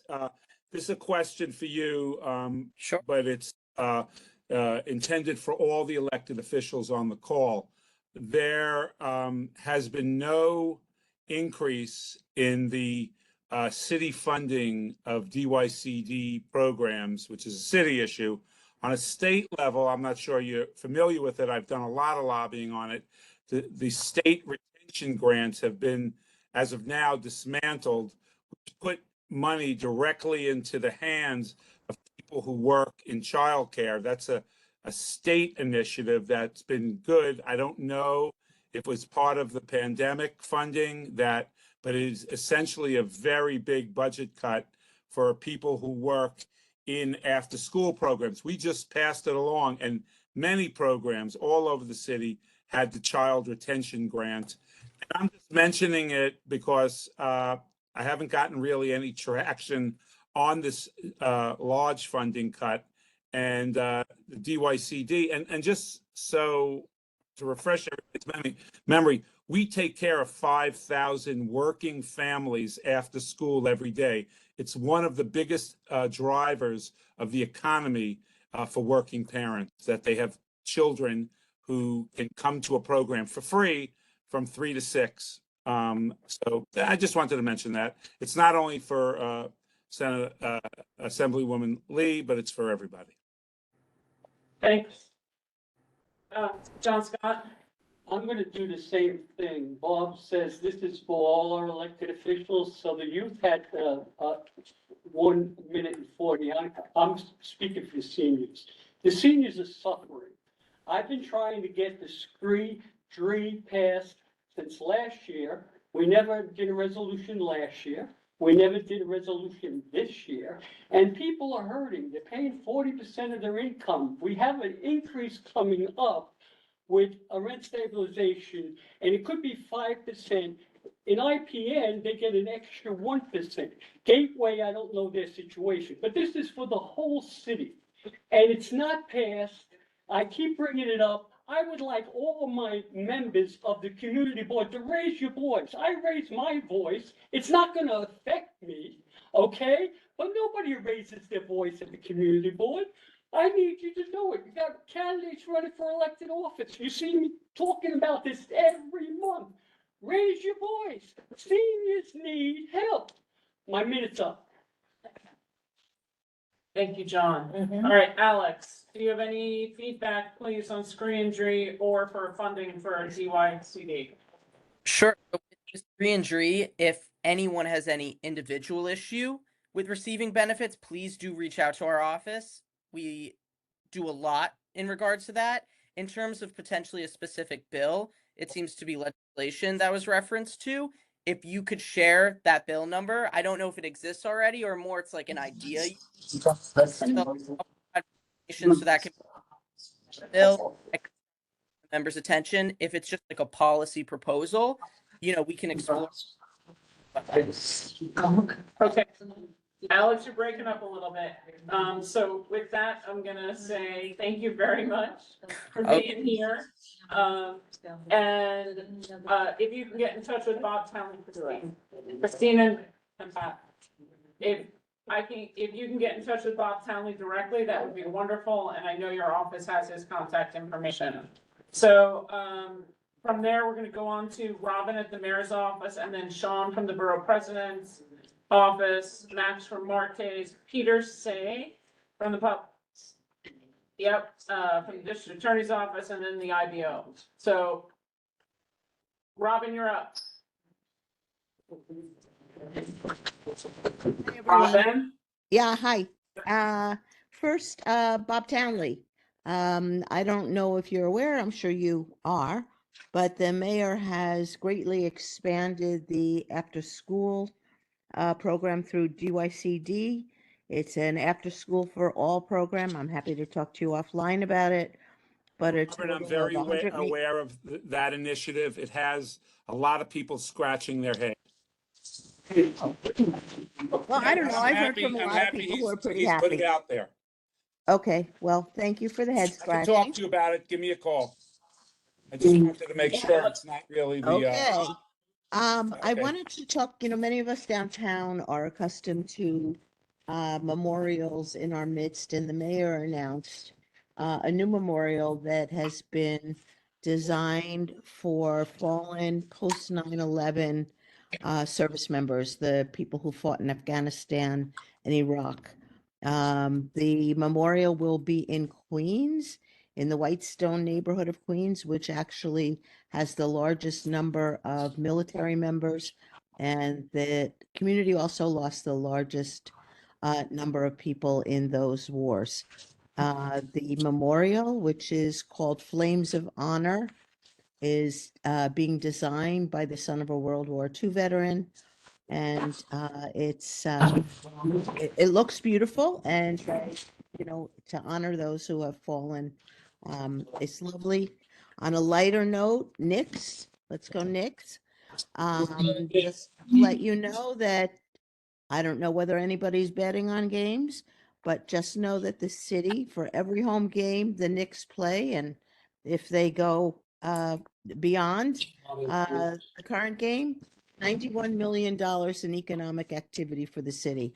If they go through the season, it'll be over 800 million. So there you have it. Go Knicks, and any questions, let me know. Any 2 questions minutes. for Robin tonight? Thank you, Robin. We're moving. Thank Whoa, you. Sorry. No. Vera. Robin, it's Vera. How are you? Hi, Vera. How are you? I can't see you, but hi. Okay, can we count on the mayor's support for the community's alternative plan for affordable housing at the jail site, 12425 jail site? And then moving the jail over to the Manhattan Correctional Facility? Well, the presentation has been made. I don't think it's been presented to the city officially. And, I think that would be the first step before the second step. Happy to talk offline about that, Vera. Okay, we're happy to present it to the mayor. Thank you. I will pass that on. Thanks a lot. I know a lot of work went into it, and Okay, Pat Moore. Hey, Robin, it's Pat. Hi, Pat. How are you? News? I'm okay, how are you? I'm good. Any news about the Pearl Street shelter? I have no news about that. I know that the board sent a letter to Tammy, to the new deputy mayor overseeing that. I know that there's a desire for a conversation, which has been a desire for a while. Tammy, have you heard back anything about a meeting or? Oh, yeah, it's in my report. The last email that I got from the deputy mayor was an acknowledgement of my email saying, yes, we're hoping to set something up in early June. Okay. My staff is, quote, my staff is copied on here, so I'm sure you'll hear back soon. Okay. Well, yeah, it's May 27th, and we're certainly hoping, as I said in the email, that at the latest June 7th, considering what the PTA and the schools and everything else, posting anything beyond that date is not tenable for a community. Yeah, I mean, I know the announcement was made in June, so it's June of 24. So keep me posted, please, and we'll be in touch. I will point out the announcement was made after the final PTA meeting of the year. I was at that meeting, Tammy. I've been at the meetings, I know. Just infuriating. Alice? Hey, Robin. Hi, Alice. Hi, how are you? Just in reference to Vera's earlier question about the Manhattan Detention Center, can you give us some sense of what the postponement will be on Rikers Island planning, given the new receivership, how the federal receivership will affect the closing of the island as required by law in 2027? I honestly have no idea the answer to the question. I can't say any more than that. I don't know. What the status of that is, what the thinking is, what the planning might be. Maybe again, Tammy, Alice, we can speak offline about how to get to that information, but I do not have any. Okay, that would be great if we could follow up on that. Thanks very much. Yeah, that would be great. Thanks, Alice. Okay, anybody else in the room? No. Seeing anybody else online? No. Rob? Thank you. Sean with the Manhattan Borough President's Office. All right. Hello, CB1. I'm pinch hitting tonight for Andrew Chang. As you can tell, this was a last minute switch that caught me by surprise. Always trying to take one for the team. I have a few things to report out real quick. I know I have 2 minutes. First off, thanks again to everyone that reapplied to serve on Manhattan Community Board 1. We had a tremendous outpouring of interest this year with nearly 950 total applicants borough-wide. I also want to congratulate our new CB1 members. We know you're going to be a great addition to the community board. Secondly, as a reminder, maximum term limit information for all Manhattan Community Board members is available on the Borough President website. As you may know, term limits began in 2019 for 4 consecutive 2-year terms, apart from 2020 appointees serving for 5 consecutive 2-year terms. To review, please go to www.manhattanbp.nyc.gov/resources/community boards. Choose your board and you will see it on the far right in the Airtable. Next up, something that was brought up before, Manhattan Borough President Levine recently attended a press conference to support legislation from Councilmember Christopher Marte and Councilmember Keith Powers that introduces reforms to address longstanding issues of fraud, aggressive sales tactics, and consumer deception in the ticketing industry for tours, ferries, and other attractions. The proposed legislation would require business licenses for ticket seller operators, not just individual sellers, establish stricter penalties and allow for the revocation of licenses for repeat violations, prohibit aggressive and deceptive vending practices, And lastly, mandate clear identification for legitimate sellers to prevent impersonation of government or official services. I yield back my time at 1:55. Ooh, love that. Woo! You might be, Sean, our favorite right now, sorry. But if there are any additional questions, please feel free to reach out to Andrew Chang. Oh, no. All right, Sean, you're stuck. Tricia has a question for you. Go for it. Go for it. Hi, I'm Wayne Baxwell, stand up. I'm gonna be reaching out to you because, we have yet another situation with one of our schools where the SCA is saying they don't have money to do some, what is really basic maintenance that's now turned into a fire code situation over at Stuyvesant. The SCA actually mentioned that it would require a collaboration with the Manhattan Borough President, and possibly City Council, to get this basic maintenance done. I don't know why this isn't in the budget, because they have a significant budget for upkeep and maintenance. But this has gone on for 4 or 5 years. They haven't been able to get traction, so I stepped in to help them. And I just wanted to introduce myself and say I'd be reaching out to you this week. Okay, sounds good. Look forward to it. Okay, anybody else in the room? One minor question. Alex? How many people applied to Community Board 1? Unfortunately, I don't have that information. I basically handle Community Board 9 and 10, but I can get that information to you. It would be nice to know. Yeah, curious, thank you. All righty, anybody else have any questions? Seeing no hands in the room, seeing none online. Again, Sean, thanks so much for pinch hitting. I'm gonna send you I'm gonna send Andrew an email. I encourage all board members, check your information online, because we just found somebody who claims that Brendan joined the board in 91, and I know he hasn't been here now. So, sorry. On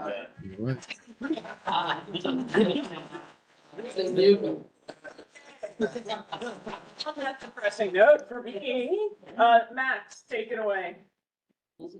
Hey everyone, Max Deutsch from Councilmember Christopher Marte's office. So I'll start off to quickly recap something Sean mentioned. Last week, Councilmember Marte and Councilmember Powers announced legislation that will kind of combat the ticket vending, the aggressive ticket vending we see in the Battery.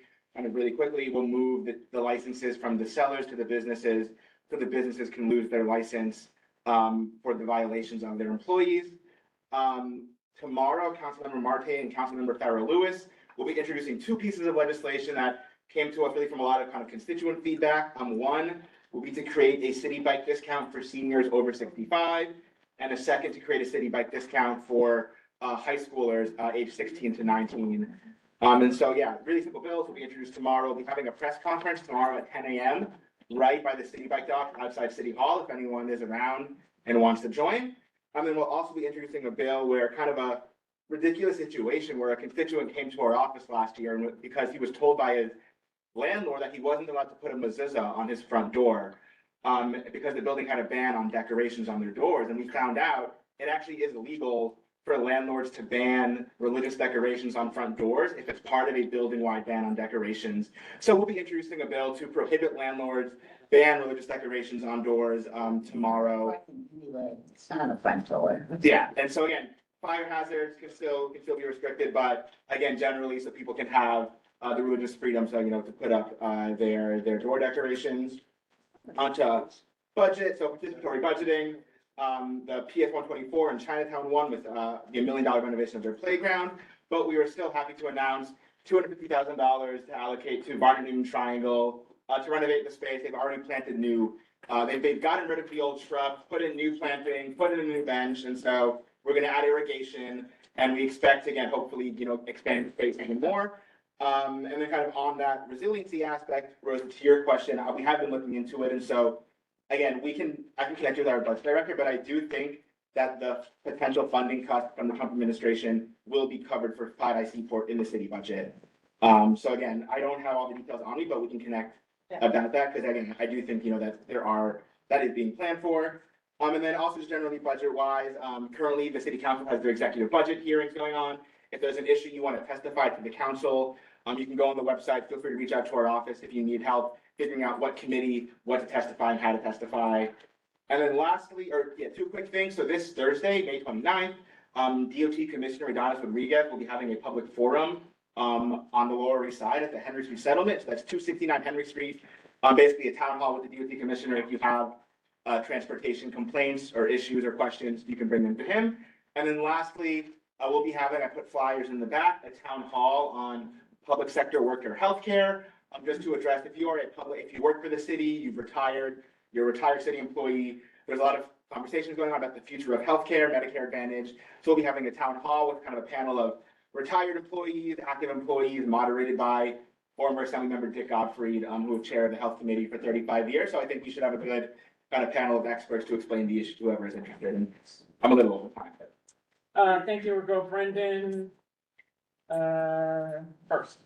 In your bill for the city bike discounts, does it say anything about encouraging those to be responsible cyclists, meaning high schoolers and probably seniors too, not cycling on the sidewalk? Yeah, so I think one thing I have, because again, the teenager one is Farrah Lewis's bill that we did with her, but I do think there should be an educational aspect to it, because other cities that have like discounts for high school kids require them to take a bike safety course. So I think, yeah, adding something like that is what would work. And as secretary, quick question, the public health care sector town hall, what day and time? Oh, yeah, that's gonna be for next Thursday, June 5th at 6 p.m. at the Manny Cantor Center, which is, I believe, 169 East Broadway. But again, there's flyers in the back with chemistry with all the details there. Conveniently located by taking the M9. Yes. Or something. Or M22.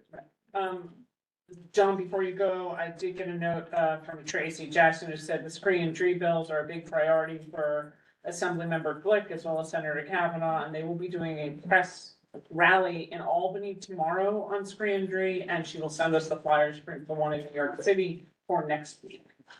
And I wanted to make sure that we said that loud and clear so everybody knows to expect that from the office as soon as we get it.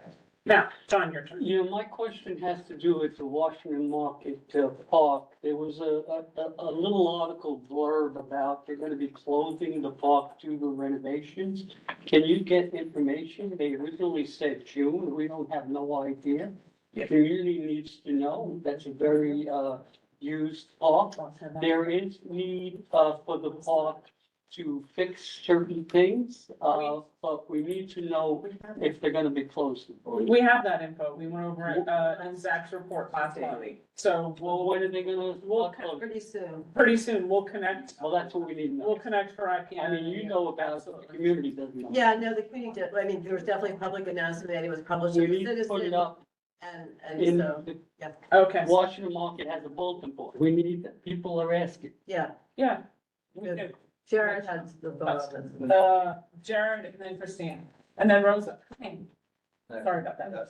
With all the city bike related legislation, would the council member ever consider legislation regarding geofencing, meaning if the bike is, they all have GPS in them, it's on the sidewalk, we usually get some sort of penalty or ticket. Oh. Yeah, I know they have that again for. That was I exactly. don't, other places. Okay, I can, it's pretty. Okay, okay, next, stop, no, in order. So it was, after Jared, it was Christine, then Rosa, then Alice. Hey, Max, so question, the DOT meeting, would it be advisable to there's a street in Battery Park City that hasn't been repaved for 20 years. And they keep coming and every year they fill in the potholes, but they never repaved it in 20 years. It's the original road. Would it be worth for a property manager to have this complaints to go to it? I think, I've been told it's in everything, anything and everything, kind of, also, I think, yeah. It's worth, okay, thank you. All right, Rosa. Two questions. I was wondering if you could elaborate with on the resiliency funding. Is it that it's city funding? It would be the right amount to complete the design phase. Is the city council member willing to kick in some funding from Yeah, this discretionary? so I believe, was when you asked it that I checked back in, so I don't know all the details on me, but again, I talked to our budget director and they said they do believe that, again, that 15 million like potential shortfall is going to be covered by the city budget this upcoming year. So again, But I can connect you with, just to clarify that, because I don't want to. Okay, understood, thank you. Wait, then second question was regarding the fraudulent ticket sellers at the Battery, why not go with the sellers and the organizations that? I mean, we'll still get a violation. It's just the way it currently works is only the sellers get violations, and the business, nothing happens to the business. So what this does is make it so that the businesses can actually lose, like, an operating, like, they would have to get a new, it would change their license. So yeah, they would lose, the business would not be able to kind of operate altogether, and four of their employees got violations. Yeah, so it will kind of. Are they responsible for the sellers that are there? Like, do we have that information?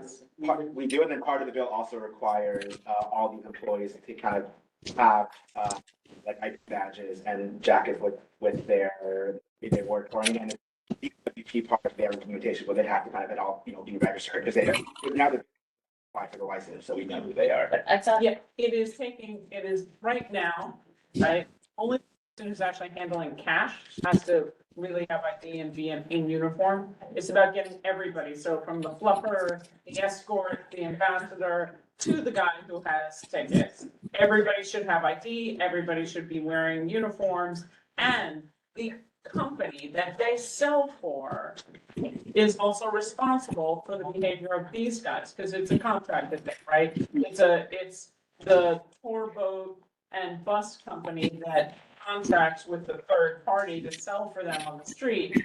And the way the current law is, they're protected. They're like, well, it's not my employee. But this legislation will help bring that focus for the penalties up to the parent, the person who employs them.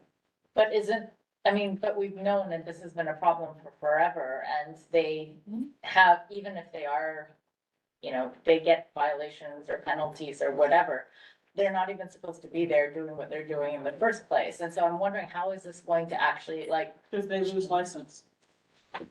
And once you lose a license, we can then try and get rid of their bus stops, and we can go down the whole road. It's about finding more ways to have compliance. So when the police come through, they ticket everybody, right? Because they're on the wrong side of the street, because they're not supposed to be around the Battery. Yeah. It's an infraction. How many infractions do you get before you're kicked out? And the answer in the bill is four. Whereas now, there's no limit. And the judges just let them go. The judges don't. Right, because it's not considered a. Yeah, the difference is tying the violations to the tour boat companies, the ones who are making a lot of money off of it. Yeah. Versus to an individual ticket seller who's operating as a business, as, I'm an individual seller, and then he can just he or she can just reincorporate the next day. But these, big tour boat companies, they don't want to risk their license, because then they can't operate. So you think that that's gonna have them stop having? So if they're selling in the park, that's a violation. They can get a violation. They get 4 of those, and then their license comes up. Yeah. That's the idea of it. And that's what the board did a resolution for in November for. All right. Thank you. Alice? I just wanted to say, Rich, you want to hold that up? Yes, thank you very much to our council member for the most extraordinary support of most of our parks in the neighborhood. It took 11 years, one entire administration, and the council member remained nameless, that we tried and tried and tried, and we got it, and it is beautiful, and I invite everyone to a little soft launch on June 10th. At the site at Burnett Newman Triangle. And so, thank you. And also just one thing about the mezuzah, it's fascinating. I knew nothing about that. It's quite a story. Is it really a religious decoration, or is it a religious item? I would wonder, you would, Again, anything from mezuzah, in California, they passed this law because people were told they couldn't put, decorations for July. Different religions. Okay, thank you. Bob Townley, your hand is still up. He probably doesn't know he's. You're on mute. Bob, go. Yeah, I wanted to talk. Okay. Thank you. So Max, I don't know if you were on the, I can't tell if you were on the earlier discussion. I would just, because I did distribute letters and testimony, I wanted to again mention that the plan from City Hall called for an after-school expansion of 20,000 slots over 3 years. Those slots will not come to Community Board 1. And there are 350,000 elementary school students in the system. So after school for all is not going to happen and will not happen. And while it's virtuous that everybody's thinking about after school, it's only 20,000 slots and it won't come to Community Board 1 or your district in the next 3 years. So when you have a chance to look at that proposal, as virtuous as it is from City Hall, it's not going to meet the need. Thank you. Thank you. Yeah, I took a note of that, so I'll be bringing that back to the office tomorrow. Thank you. Okay. All right, seeing no other hands in room or online. Thank you, Bob. Thank you, Max. Peter? Hi, good evening. It's Peter Say from the Manhattan District Attorney's Office. I just want to give some updates on prosecutions. Recently, we announced the prison sentence of Daewon Hamilton, Robert DeMaio, and Jacob Barboza for conspiracy to rob and drug people outside Manhattan nightclubs, which led to the death of 2 individuals. Hamilton and DeMaio were sentenced to 40 years to life in state prison. Barroso was sentenced to 20 years to life in state prison. The defendants were previously found guilty of all counts following a jury trial, which included murder, robbery, burglary, and conspiracy. Proven in the trial, the defendants lurked outside nightclubs in Manhattan to exploit intoxicated individuals. They would give them drugs laced with fentanyl to incapacitate the victims so they could take their phones and drain their online finance accounts. In 2024, District Attorney Bragg called on Cash App, Venmo, and Zelle to better protect consumers from fraud, including adding a second and separate password for accessing the app on a smartphone as their default security option.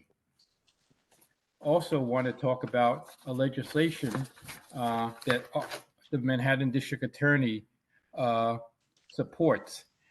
Specifically, the legislation by State Senator Brad Hoylman Siegel and New York Assembly member Linda Rosenthal announcing new legislation to combat the proliferation of auto-sear, which is a small rapid-fire modification to guns that can turn a semi-automatic firearm into a machine gun. District Attorney Bragg has been an advocate of removing guns from the streets, and this coincides with his efforts to do so. Those are my updates. Thank you. Any questions? I see no hands in the room. I see no hands online. Peter, we really appreciate you. Thank you so much. 155. Take care. Thank you. That puts us to the independent budget office if she hasn't, poor thing, fallen asleep on it. Yeah. Hi. Hi everyone, I'm Sinray. I'm from the Independent Budget Office and the Community Engagement Specialist. I'm just here to say hi and let you guys know about the Independent Budget Office. Is anyone familiar with us? Show of hands. 1, 2, oh, like a good handful, but not everybody, so that's why I'm here. That's We are presentation. a city agency, but we are nonpartisan and independent in the sense that we do not report to any elected officials.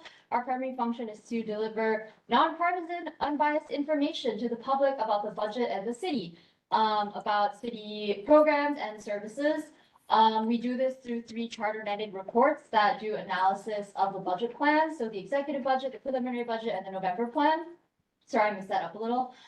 We also do year-round reports. We have a staff of about 50 analysts who have expertise in housing, infrastructure, education, etc. So any city agency, we're probably in contact with them and working on some report to do with their data. We have a lot of information online. You guys should go to ibo.nyc.gov, check out what we have. We also deliver testimonies. We were recently testifying at City Council for the street vendor permit cap, as an example. We recently did a report on the age of school buildings. We have a YouTube series, demystifying the school budget. So if you're trying to look at your school budget, we'll walk you through exactly how to do that. And we also have other presentations. So actually, I saw on your agenda, the education committee has a little item there. We just delivered a Budget 101 workshop at one of your high schools. So we do offer that program to high school students. Otherwise, we have a budget workshop coming up tomorrow and the day after. They're all on Zoom. This is actually geared towards community board members. It will, especially new community board members. We're gonna run you through an overview of the budget, the process, the timeline, who creates the budget, what's in the budget, what are some key terms. So if you don't know what OTPS versus PS is, or if you're not sure what expense versus capital is and why you can't move that around, we'll walk you through it. And then we'll also show you like where the community board budget falls into all of that and where your district needs statements, how you can write it effectively and what's the point of them are, or what they even are if you're not familiar. What time is that? What time is that? Tomorrow at 2 p.m. and then another session Thursday at noon and 6:30 p.m. So, choose one. It's whatever suits your schedule. You can register down here and then we have our socials and social whatever website over here. I'm gonna leave that back there, but yeah, follow us at NYC IBO. That's it. Fantastic. I've seen an IBO presentation at Borough Board and it was pretty cool. So I do think that if we're looking to have a greater understanding of some of the city budget stuff and how things affect and where the revenues come from, it's a fantastic at that. Anybody have any questions? With that, let's move on. Thank you so much. We have now Zach Bomber, District Manager Report. Great, so, the slides come up. Max already talked about the DOT forum on Thursday, and there's also Department of Aging, Fitness at Foley Square event tomorrow from 9 to, 12. Who's putting that on? Department of the Aging, Oh. yes. It's on the slide coming up. Slides coming, please, there. That's just a reminder. We've gone over this. We don't need to do it again 1,000 times, but for the new people, we'll come back to it. Go ahead. Okay, so there's the flyers for both of those items. Next, pulling some work from the district office, there was a hole, 5-inch hole in the sidewalk of Church and Murray that went down very, very far. And the office, got that fixed, thanks to the MTA, nobody fell through, and thank you to that little skinny piece of rebar that saved the day. That went down to an MTA vault, so that went way down. The office put together a letter on 77 Water Street, which is a Pops that was destroyed by the owner of the building, taken down, didn't give any notification as they should. And the office put together a letter, said they need to give notification, they need to inform us what's happening. We got sign on from all of our electeds here, Levine, Kavanaugh, Paul, Marte. So they were all in agreement with our position, and so thanking them for support, and we look forward to Department of City Planning's response as to why that was that Pops was demolished. Okay, so this is Max talked about this. This is the ticket seller bill. Very exciting that this is advancing. This was a resolution that the board put together in November, pushing for this bill. And we worked with DCP, and we worked with Marte's office, and then Keith Power's office, then the Speaker's office to help get this pushed. So this is very exciting, and really think that this will make a big change for those that ticket vending issue down at the Battery. And finally, don't forget to vote. You heard it from Kathleen, you'll hear it from me.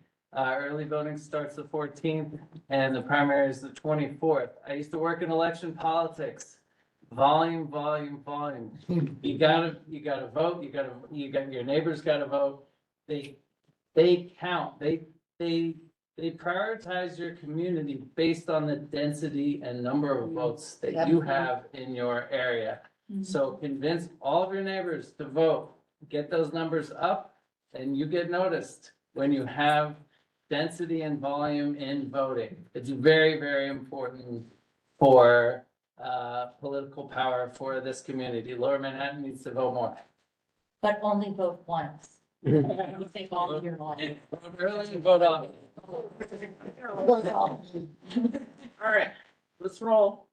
Okay, welcome to new board members. Thank you very much for coming. You will have an email that'll come out by the end of this week for what committees you're assigned to. Thank you for popping into committees while you got appointed for the last 2 weeks, as well as mentors.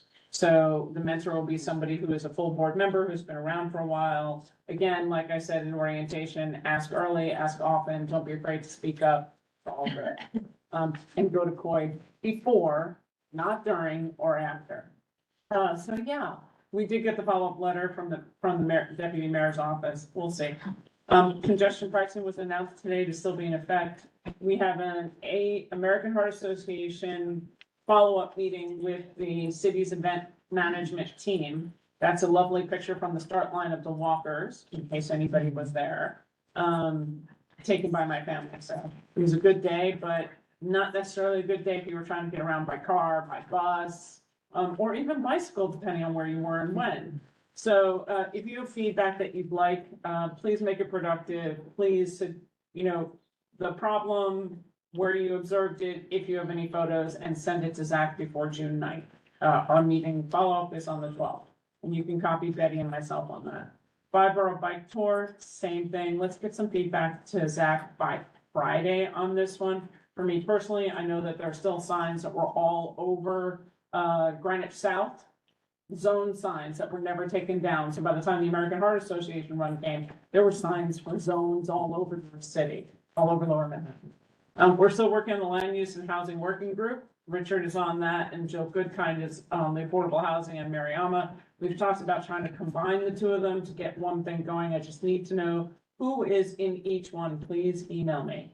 And then Mark Amoruso had said he was interested in doing a street parking working group, which was really looking at the street parking and seeing if there are no more stores and the building has converted their lower level into a residential, then do we need commercial parking in front of that? Maybe we can change those signs and figuring out ways to get a better sense of what's going on the streets. We're waiting on responses. We sent a letter to DCP regarding 77 Water and their allowance of the demolition of the POPs. No answer yet, but our council member has been following up for us. We sent a letter based on our meeting with OCM, really confusing because the information they said on that meeting was about a 180 from some of the things that we understood. So trying to find out where the law sits in the middle is interesting, especially knowing that they were considering distance waivers without having the rules in place that would have allowed them to grant distance waivers. So it was a real fun month. Another question regarding land use and zoning working group. What's the difference between the land use zoning working group and the land use committee? So it's taking a look with George James, who we hired, to look at all of our zoning in the context of City of Yes, and seeing, is there places in Community Board 1 that we would want to have rezoned? What is the benefit? Where can we, we have a little bit of manufacturing, we have a lot of historic, but where else? The changes in the Civic Center, the changes in FIDA, what are all the zonings on all the individual areas? But I'm why not changing the separate story. that out versus the existing committee? I don't understand. Because a working group does the work and presents to the committee. And the working group can work in between committee dates. Committees only meet once a month. A working group can meet once a week. They can meet every other day, whoever it is, to get the work done. Rosa, think of it like a project specific subcommittee. Yeah. That Okay. really just drill down on. We're looking at our zoning and affordable housing in ways that, and what it is in every area. Okay, I'm happy to talk to you more offline.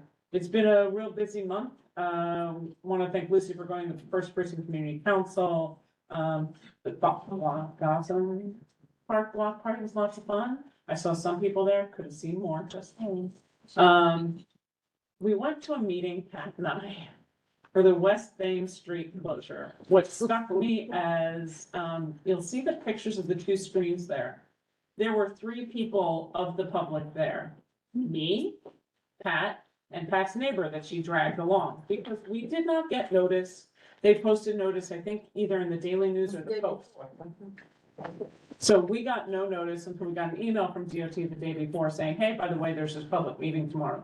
We had no way to distribute the information. I mean, literally nothing. It was beyond frustrating. And it was the owner of the building who is doing the pedestrian plaza, but the people who presented didn't even have the information correct. I mean, they had a lot of things, but they presented that the street was was going in the wrong direction. I'm like, no. And they presented that there's only 2 residential buildings within 6 blocks. I'm like, no. And like, so we're a little concerned because it felt very pro forma, very, let's check the box because we did this, but they didn't have any of the right information. So it was beyond frustrating.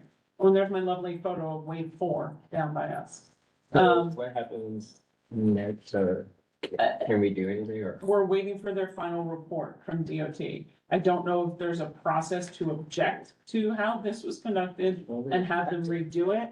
That is a question that we have to ask Kate from DOT. Yeah, so let's keep going. Next slide. Those are my charts.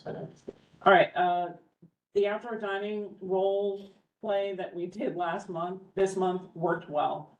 So what's working is we do licensing, then quality life or executive. And depending on the timing for what it sends to us, it's working. If you're walking in the neighborhood, what has helped Francis and Susan and Gabby, and then when it goes to the next committees, is photos. So if you're going by an outdoor cafe and you know that they're going to be on the agenda, please take photos of it and send it, because the photos that sometimes are submitted with the application are not in real time. They're old photos, there are no photos. So this is really helpful. For example, War and Peace came, this is a photo that was submitted, and they confirmed at the meeting that those yellow tables are actually illegal and they won't be there. Because they don't have enough room, that they're only applying for the ones that are by. But you don't know that until you don't know what to ask unless you know. That's why everybody's here. You're an expert in the neighborhood, you're walking around, take a picture. All right, if you want to know about more rule changes that are going on in the city, which seems to change its rules every day, it's in fact weekly. Please sign up over there and you get a lovely weekly email about proposed and adopted rules by New York City. And if you think that's an important topic that's being a rule change, you bring it to the agenda, you bring it to the committee, the chair in the office, and say, hey, look at this. This is coming out. We have 30, 60, 90, whatever it is. Let's discuss this in committee. Right? Easy. You don't have to think about it. It comes to you. Next slide. In the pipeline, tabling in the battery about the 5IC port is the 28th and the 30th. And if you see that little red dot on that pretty map that they gave, that's where they're going to be setting up. Please share that information with your friends and your neighbors and anybody who loves the battery and resiliency. The FEIS for the North Battery Park City Resiliency Project is out. Please tune into environmental. TBC submissions for the battery restroom building will be done at WPC this month. More 5G towers. Thank you, Jason, Vicky, and Alice. June 3rd, there is the virtual meeting for 9A. It's a public meeting. This is about any and all changes that could be considered for 9A, from the battery to 59th Street. This is June 3rd. Okay, it's the virtual meeting, so anybody, if you can attend, please try and attend. It's, you know, if you've got something to say, you can, for information, please email the West Side Highway at dot.ny.gov or visit the website. Will the office send out notification? Yep, we will. All right. We have another East River Working Group meeting in June 4th. That'll be taking place in the Two Bridges area. If you'd like to come, please email the office. And then June 10th is the Hudson River Park Advisory Council. If you'd like to attend any of those, you're always welcome to go. Next slide. Have photos. So Wendy used to be my second photographer in the neighborhood, who would go around taking cool pictures of whatever event she attended, stuff. Sometimes I get really nice photos from Rosa, but she saves them for her good social media at Gotham Park. But, send me. So I'd love a picture from Richard has on his laptop about Barnett Newman. Perfect. So we want to make sure that we have photos. These 4 photos are a variety of different things in Lower Manhattan. Obviously, the Banksy art over at Brookfield, that beautiful brick building, which Alice and I are both very sad about, that's gonna come down. It's being demolished because it's not in the historic district. It's on the edge, so that's being demolished in whole. My lovely truck with an incredible puddle. I mean, how you can navigate that is insane. And then, of course, double and triple parked cars, my favorite thing ever. So What building is being demolished? the brick one What's in it- Tribeca. What's the address? I can send it to you. It was, in Tribeca Citizen as well. Yeah, Oh, yeah. So, And it got sold and they're putting up a big tall, well, can't be so tall. yeah, it basically got sold, so they're building a brand new building there. 80 stories? No, no, What block is that? Greenwich. Church. Like Murray or. It's Church and Murray or Church and Warren. Yeah, it's yeah. West Broadway and Warren to Tammy? Okay. Yeah, West Broadway and Warren. Kitchenette used to be so sad. Yeah, West Broadway and Warren. That was a deep cut. That was a deep cut, yeah. All right, so, and then, of course, yeah, the LinkedIn cars that were double parked all over the place and people wandering in the streets. And you couldn't see what was past the cab, which was a truck doing unloading in the middle of the street as well, so. Fantastic day. So send me photos, we'd love to see them. And with that, affordable housing alternative for the Manhattan Detention Site, 124, 125 White Street. Does anybody have any questions on the resolution? Anybody have any comments? You're up for the day, too. No, I'm good. Press conference? Yes, press conference on Monday, June 2nd. At 11 o'clock at 1:50. 11 o'clock at 1:57, so we join all of our students. Those are not the slides I asked for, but that's okay. Let's keep going. That's not the slides. What time? 11 a.m. That's, all right, that's the slide answer. All right, and next. I got more slides than I asked for. You know, keep going. Is that my last? Yeah. All right, perfect. So, does anybody have any questions? Call the question. Oh, I'm Justine. Okay, sorry, there were 3 hands up. I apologize, Sean. Is that right? I couldn't hear. The federal detention site? Yeah. We don't know because the building needs to be rehabbed. It's been closed since 22. There is a estimated repair bill out there, but there has been talk of that coming down and being rebuilt anyway. All right, who else had a hand up? Eric? Yeah, so, if, using the MCC as a site, but then that means it would need to be, demolished or rebuilt, but then it would need to be a mega jail in itself, right?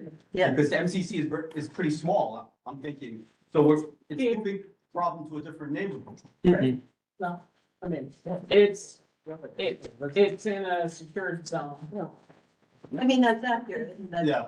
But It's moving it further away from residential buildings. Yes. And further away, if you can go back one slide, please, for the map. And in the presentation, it's a smaller building because of how they can position it in that spot. So it's not a big, huge tower, Oh, it would not need to be a a large. It would be a tower. but not as big It as. would go around and out. Okay. And towards 1 PP, they propose, the church is closing, so there's a lot of land around to try and build and connect to. And that church would be dope for a community space. But whatever. That's my view. Okay, I mean, I don't know which one is better. I think Riker should stay open, but I don't, thank you. That's Frank. not what this is. This This is about. related to Right, that. that's not, yeah, okay. Justine? Did you have your hand up? I did, but I put it down. I'm in support of the resolution as it's written. That's all. Okay, thank you. All right, and so after all those questions were answered, it was called, it was seconded. we're gonna do a vote by affirmation, and what that means for the new people is, we're assuming that you are a yes. If you have anything else when we call, then, for example, we'll say, all right, this is a vote by affirmation, do I have any abstentions? Are people who want to abstain? And then there's, no's, opposition, and recusals. I did abstentions first, because assuming that if you haven't had the chance to read it, or you didn't watch the video, you may not want to vote. So, are there any abstentions? Okay, again, you're gonna have to say name, I'm gonna go around the room, and your vote. Scott. John Scott, abstain. Okay, Rossi abstains. any other, you? You abstains. Betty? Yeah, abstain. Stelter abstains. Or abstain. Okay, Elizabeth. Lindsay abstains. okay, you need to recuse, so. All right, are there any, Wait, there was Liz, was there somebody before? push forward, okay, got it. All right, are there any in opposition? Seeing no oppositions and seeing none online, are there any recusals? Yeah, I'm ready to recuse. Okay. What? Hernandez. Oh. Wasn't here. Oh, Hernandez, you need to vote, orally, because you missed roll call in the beginning. What we voting? This is on the jail one, if you vote yes or no, but you have to be oral to account for attendance. I'm gonna vote no. We'll say Hernandez. Hernandez, no. Okay, so the other thing for the new board members are, if you miss the meeting in the beginning, when we do roll call, that's when attendance is. So for the next vote that you're here for, you must verbally, because everything about public meetings is about being a verbal vote and on camera. So if for any reason you are sick at home, your cameras all have to be on to be eligible to vote. Okay? Okay, with that, let's move on to, I think, youth and ed is next. Tricia? We just had, one item that resulted in the resolution that you will see in your packet. We were asked to also weigh in on the shelter at 320 Pearl, but also just on shelters in general in our community district. So we took a couple months developing this resolution. And we do know that the Quality of Life Committee had originally said that they would prefer family shelter. So we obviously considered that, included it in our resolution. But the bottom line is that they were told that they could not cite a family shelter there because of the way they cite shelters, which is do the real estate deal first and then go looking for the data that tells which kind of shelter is needed in this particular spot. So, which is really unfortunate because this cart before the horse way of going about citing shelters puts them exactly where this one was cited. It's a low barrier men's shelter. And you can see in the early whereases that what that means. And they literally share a wall with Peck Slip Elementary School. So Peck Slip Elementary School is K-5. They also have a street closure all day long during school hours to have recess in front of the school.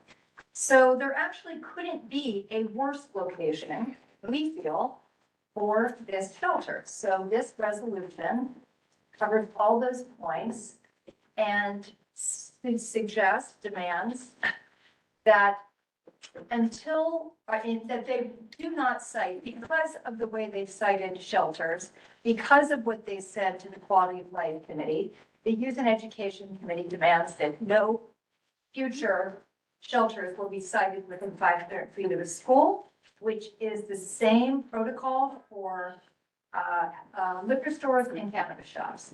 So that's what you're looking at. Okay, are there any questions, Betty?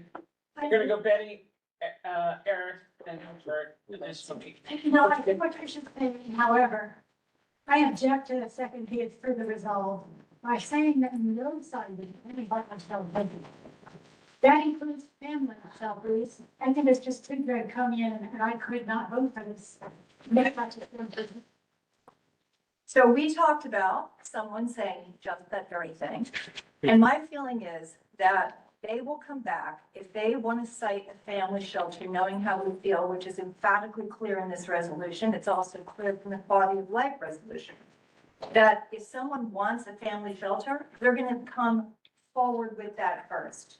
And at that point, the board can decide whether they want to make a variance for it. But for me, with my experience with the city on things like this, you give an inch, they take a yard. I think we need to be firm on this. This is a precedent.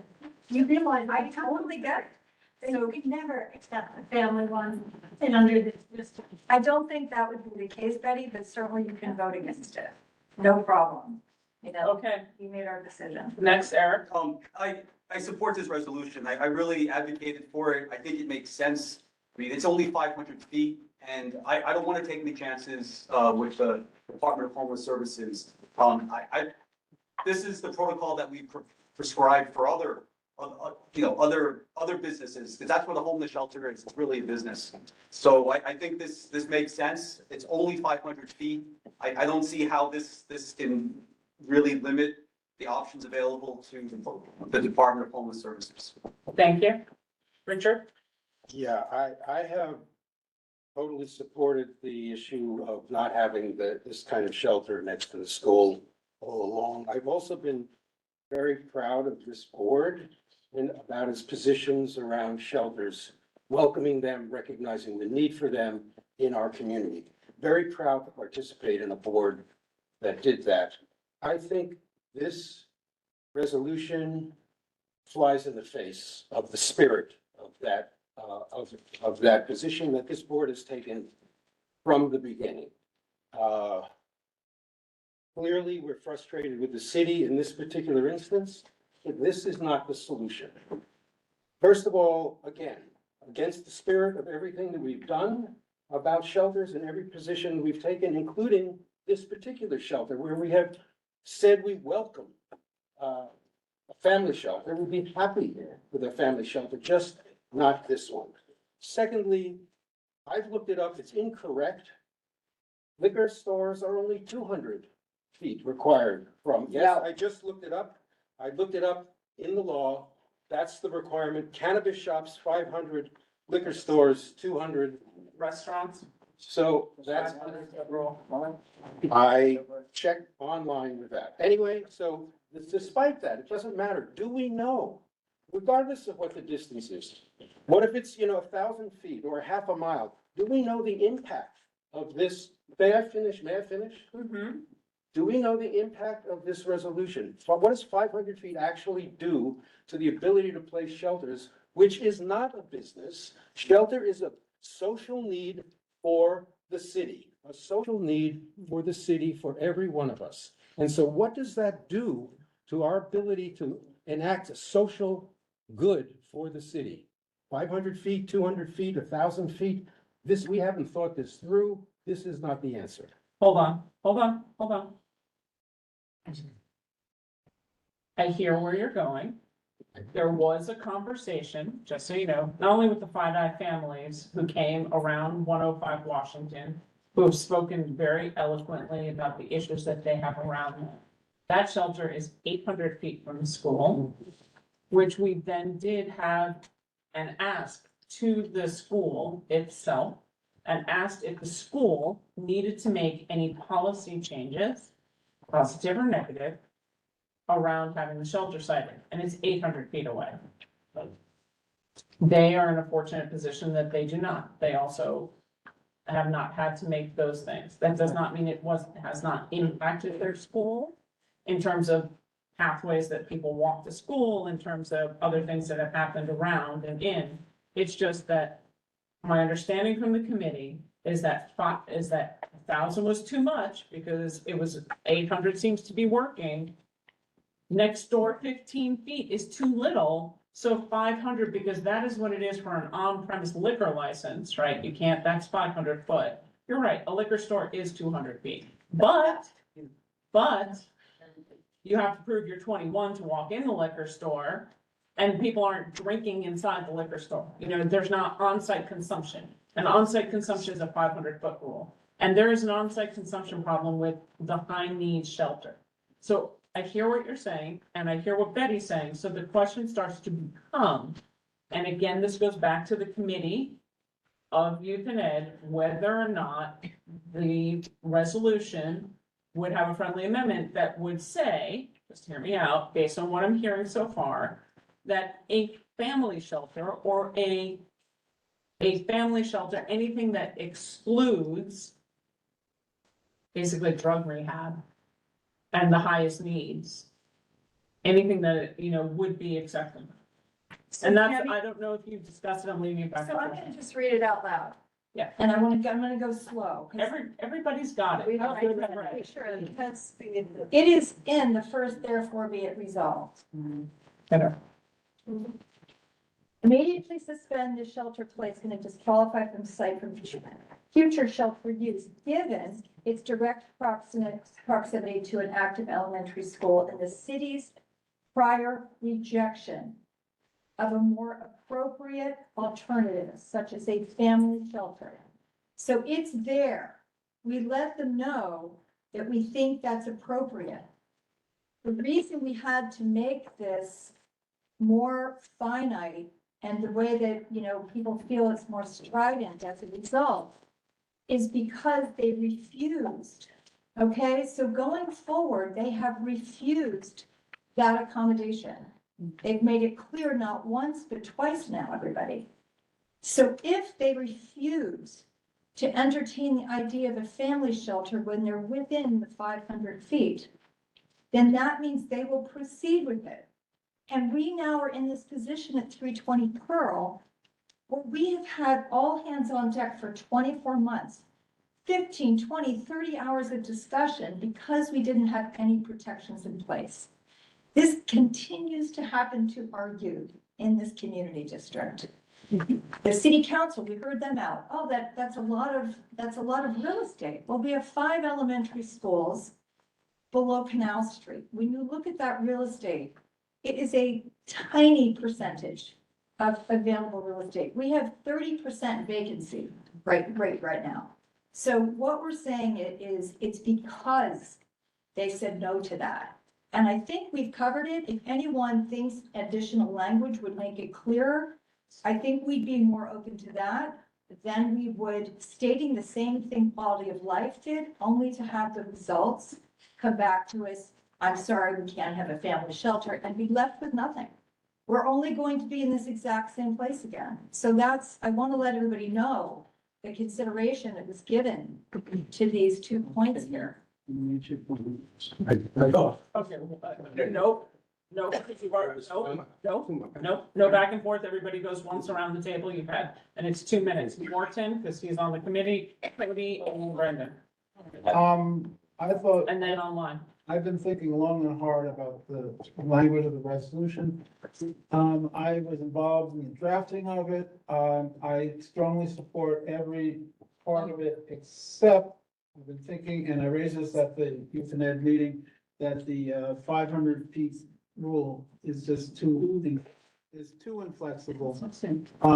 I think that it's very important that shelters not be treated as real estate deals and have community involvement before they approve. And. They don't treat us. Yes, they are. What do you saying? Hey, nobody interrupting. Morton's got his 2 minutes and his clock is going. So, I mean, it's hard to find locations for shelters. It's hard to find places that are appropriate for them that can be made into shelters.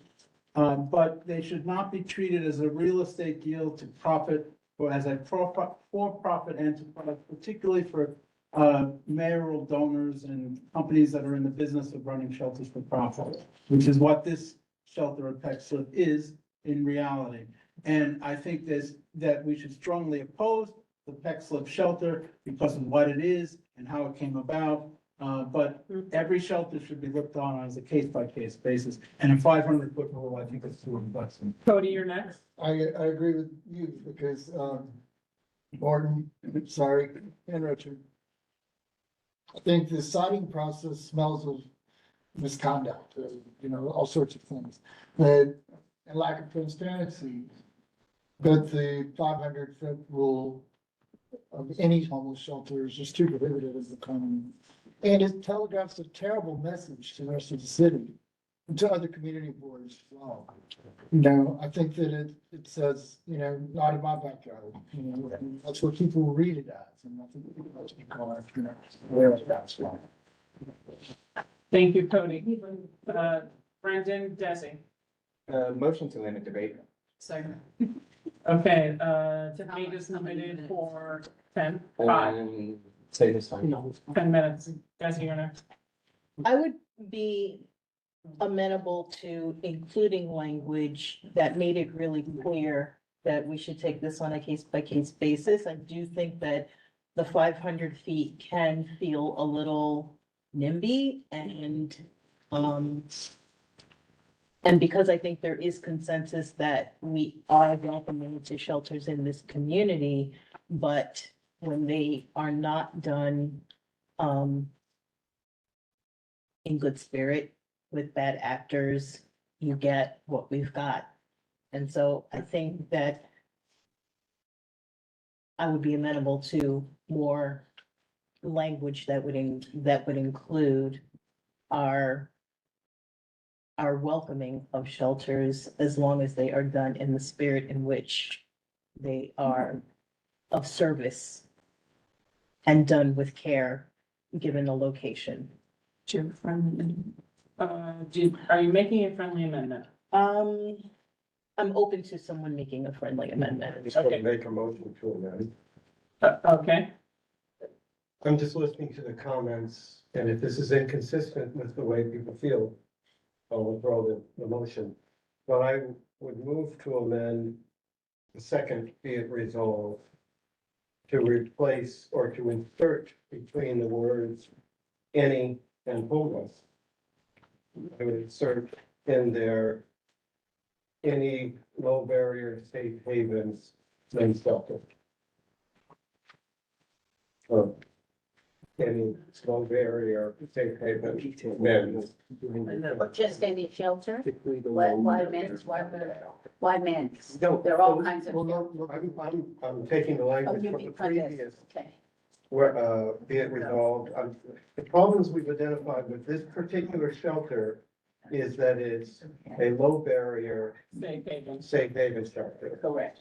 And we're worried about the fact that these are people that by definition continue to have drug or whatever problems that they're gonna be using rental school.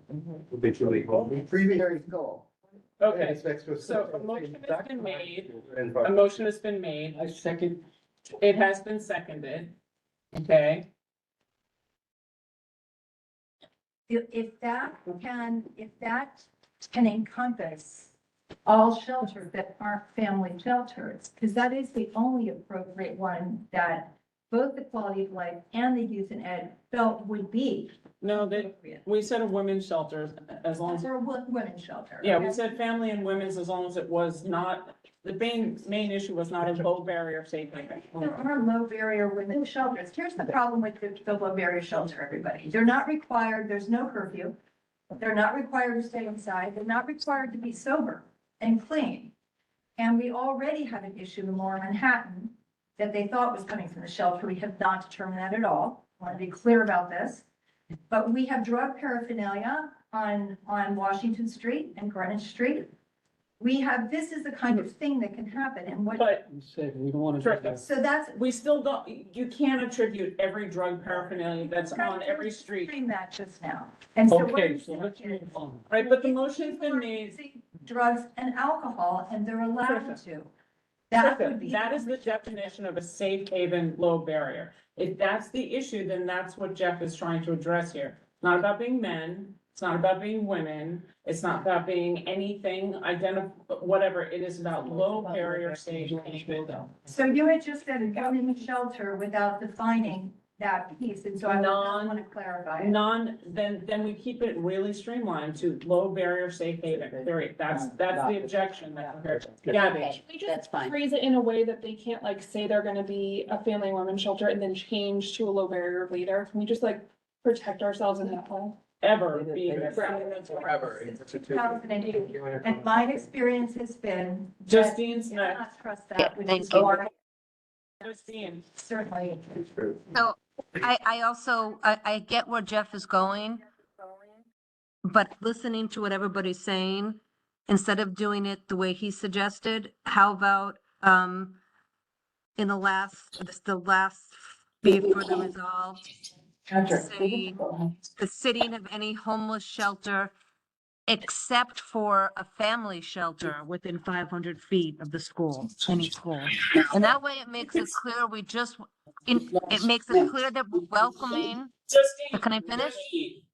Yeah. We just said that that's not the issue, because and we are on record saying that the issue is the low barrier safe haven. It could be women who live there, it could be men who live there, it could be families who live there, as long as it's not low barrier safe haven, which is the most. I agree, and I hear you. It is that, I don't know that that's gonna solve and address what everybody's saying. It'll address what Richard's saying. Okay. I don't think it's gonna address what, Then you can vote against it. oh, We have I a don't motion care. on the I'm floor. happy. I'm trying to make a consensus approach, that's all. That's my point. So we have a motion on the floor, which is to make sure that when we go through here and we get down to the end of it, right? Zach, you're taking notes wherever you are, right?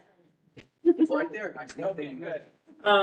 Are we voting on Jeff's motion? It's a motion to amend. It's a motion to amend, so yes. Doesn't Jeff? But are you amending your amendment? Well, I'm No, clarifying the amendment. seconded. I don't think when I first read it out, I used the word men's in there, but it's just to be clear, so in the third line of the second be it resolved would read demands a permanent policy prohibiting the siting of any low barrier safe havens homeless shelter within 500 feet. Yeah, that, just, the gender. And then we're taking off, Men. Well, I didn't. for cannabis and liquor service establishments. I don't. Because it's not a liquor store, Richard, a liquor store is 200 feet. It is cannabis and serving liquor, that's 500 feet. That's fine, yeah, however. Yeah, that is just a clarification, So serving liquor. serving liquor. So let me ask you I just wanted to clarify a point. You didn't call on me. It is a business. The landlords are renting out to these folk. It is not a nonprofit totally, and you have to understand that. Cody mentioned it, and it's correct. This is very egregious. You all should know that, and I just want to go on record for that. So, all right, so I'm feeling the temperature of the room. And it's With the low barrier safe haven as the qualifier for the homeless shelters, right? Which allows still siting of family shelters, of women's shelters, of a men's shelter that is not low barrier. So in other words, a men's shelter for men who are on their way to work but are homeless. All kinds of different things. It's just a low barrier safe haven that we're saying not next to a school. Yes. Okay, so with that, I'm going to do a vote by affirmation. I have to accept this, No, you don't. don't I? No. So No. the amendment to the. It was a motion made to amend and seconded that gets voted on by the full board. I did not know that was possible after all this time. Yeah. Okay. Well, right, parliamentarian? Yes. So, Friendly amendments which reflect the sense of the committee and aren't substantive are fine, but and this is, I think we can all agree about some point. So I'd like to ask one question before we move. Yep. If we have that language for low barrier safe haven shelters, that's a brand, right? It's a type, it's not a brand. So did you envision a world where they could invent other shelters, calling them something different? And No, having it's the a, same thing it's a, present, it's or does a that city cover verb. it? I believe it's a city verbiage of what that is, a safe haven. There's no barrier. No, this, No. no. No barriers. It's, breaking ground. Yeah. right, there's many vendors who provide the services for low barrier, safe haven type shelters. If you think we can cover all of that and that with the language that you're proposing and that it will forevermore cover that thing, we just have kids on recess outside. And so I just want to just remind. It's a low barrier shelter. That is the city verbiage of it. Okay. Yeah. Could you? Yes. Well, I just didn't know what, raise a point that I wasn't thinking of in my. The 10 minutes is up. But we had a Okay. first and second. We need to do something. No, but I didn't. It's a group. And go to another one, but let's not Okay. keep going over. This is the vote. Our debate is done. Our I'm 10 not trying minutes to are. debate, I'm just, I was unaware that Safe Haven is a brand. And if it is a brand, then I would want to leave it out of that language. Yeah. It's a brand or a description. It can be referred to as a safe haven. And addition, they could have also brands that are called safe. It's an AKA, a low barrier shelter in New York City is also known as safe haven. We're gonna put the two together. We're not saying the Yeah. company safe haven, we're an AKA. That's fine.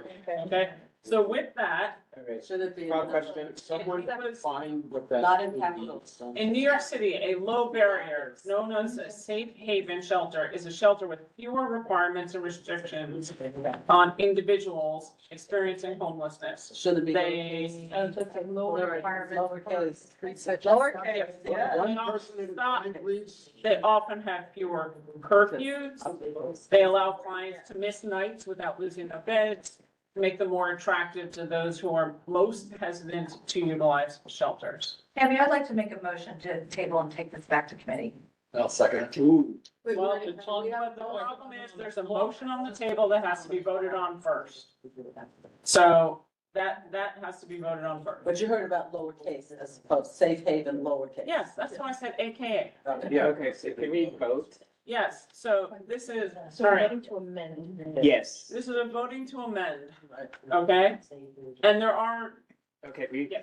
yes. So assuming, based on the conversations that I've heard, that to amend, even with this, the amendment would be on a positive, I'm gonna go with a hands up for those opposed to adding the low barrier safe haven. Okay, You, no. Joyce, no. Floor now. sorry, What's the old one? Hell no. hold on. Slow down. Wait, we have to roll call. You was a no, Capel was a no, Joyce was a no, Flores was a no, Zelter, Canal. Paul, Goldstein votes no. Yeah, okay. Paul, this is on the amendment only. Yes, I'm voting no. Okay, thank you. All right, so then, are there any abstentions? Brown Kennedy, say Brown Kennedy, Minsley, and Sandra. Curtis. Okay, Curtis. gotcha. All right. Are there any recusals? Was there somebody before Brown Kennedy? Yeah, I think. Morton. Oh, okay. Okay. Are there any recusals? All right, add them up.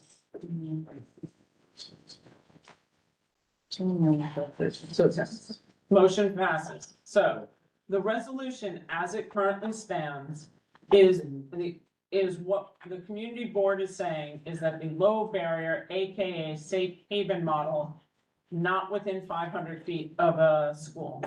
Okay? So it's a clarification, it's all done. Can I call Now- a question that we vote on the full amendment as amended? Because the second motion was the motion to table. And was that motion seconded? Yes, it was, and it's non-debatable. There we go. Great. So Let's vote. this is to table the entire thing, which would send it back to committee. Okay, so. Hold on, we gotta make another call. Yep. And by the way, this is why Youth and Ed went first and not last tonight, so be grateful. Okay. Don't care, I see it, that's all. Okay, so ready? This is motion to table. If you are saying yes, that means that we send it back to committee. If you are saying no, that means we vote tonight and push forward, right? Keep in mind that we're supposed to hopefully be meeting with the deputy mayor sometime in the beginning of June. All right, with those notes, motion to table, show me hands up for a yes. Okay, hold on. Show me motion to table, no. Okay, so we're gonna call those because I have a funny feeling. Okay, so Meltzer is a no. Roll call. Yeah. I'm a Friedman, no. But hold on, we're doing a roll call. You want to roll call it? Yeah, As you wish. I just Okay. can't. It's a long time, meeting. Well. Chop, chop, people. Pardon, yes. Thank you. Blank. Stand. Thank you. Brown Kennedy. Thank you. Cameron. Cameron? You want a table or? I do not. Okay, so you will not. Yes. Not, no, you. No. He's not going to get. So, yes. I would like to say. Chang. Chang, no. Charcudian. Charcudian, no. Thank you. Cole. Yes. Thank you. Corman. Yes. Thank you. Kucha. No, do not table. Thank you. Curtis. Yes. Thank you. Dimick. Yes.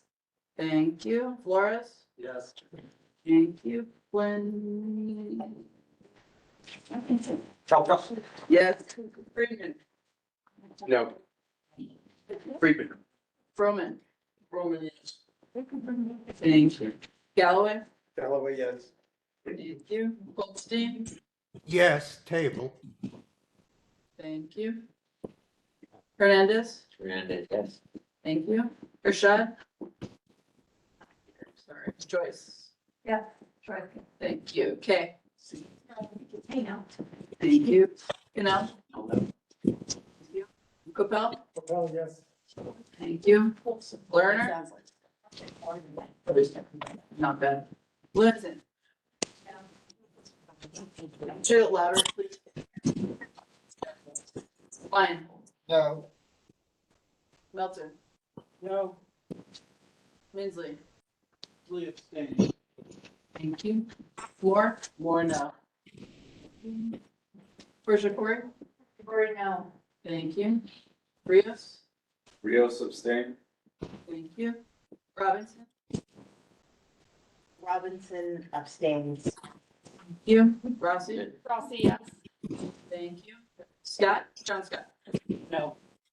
Thank you. Sean Scott. Thank you. Shear. I think he's not here.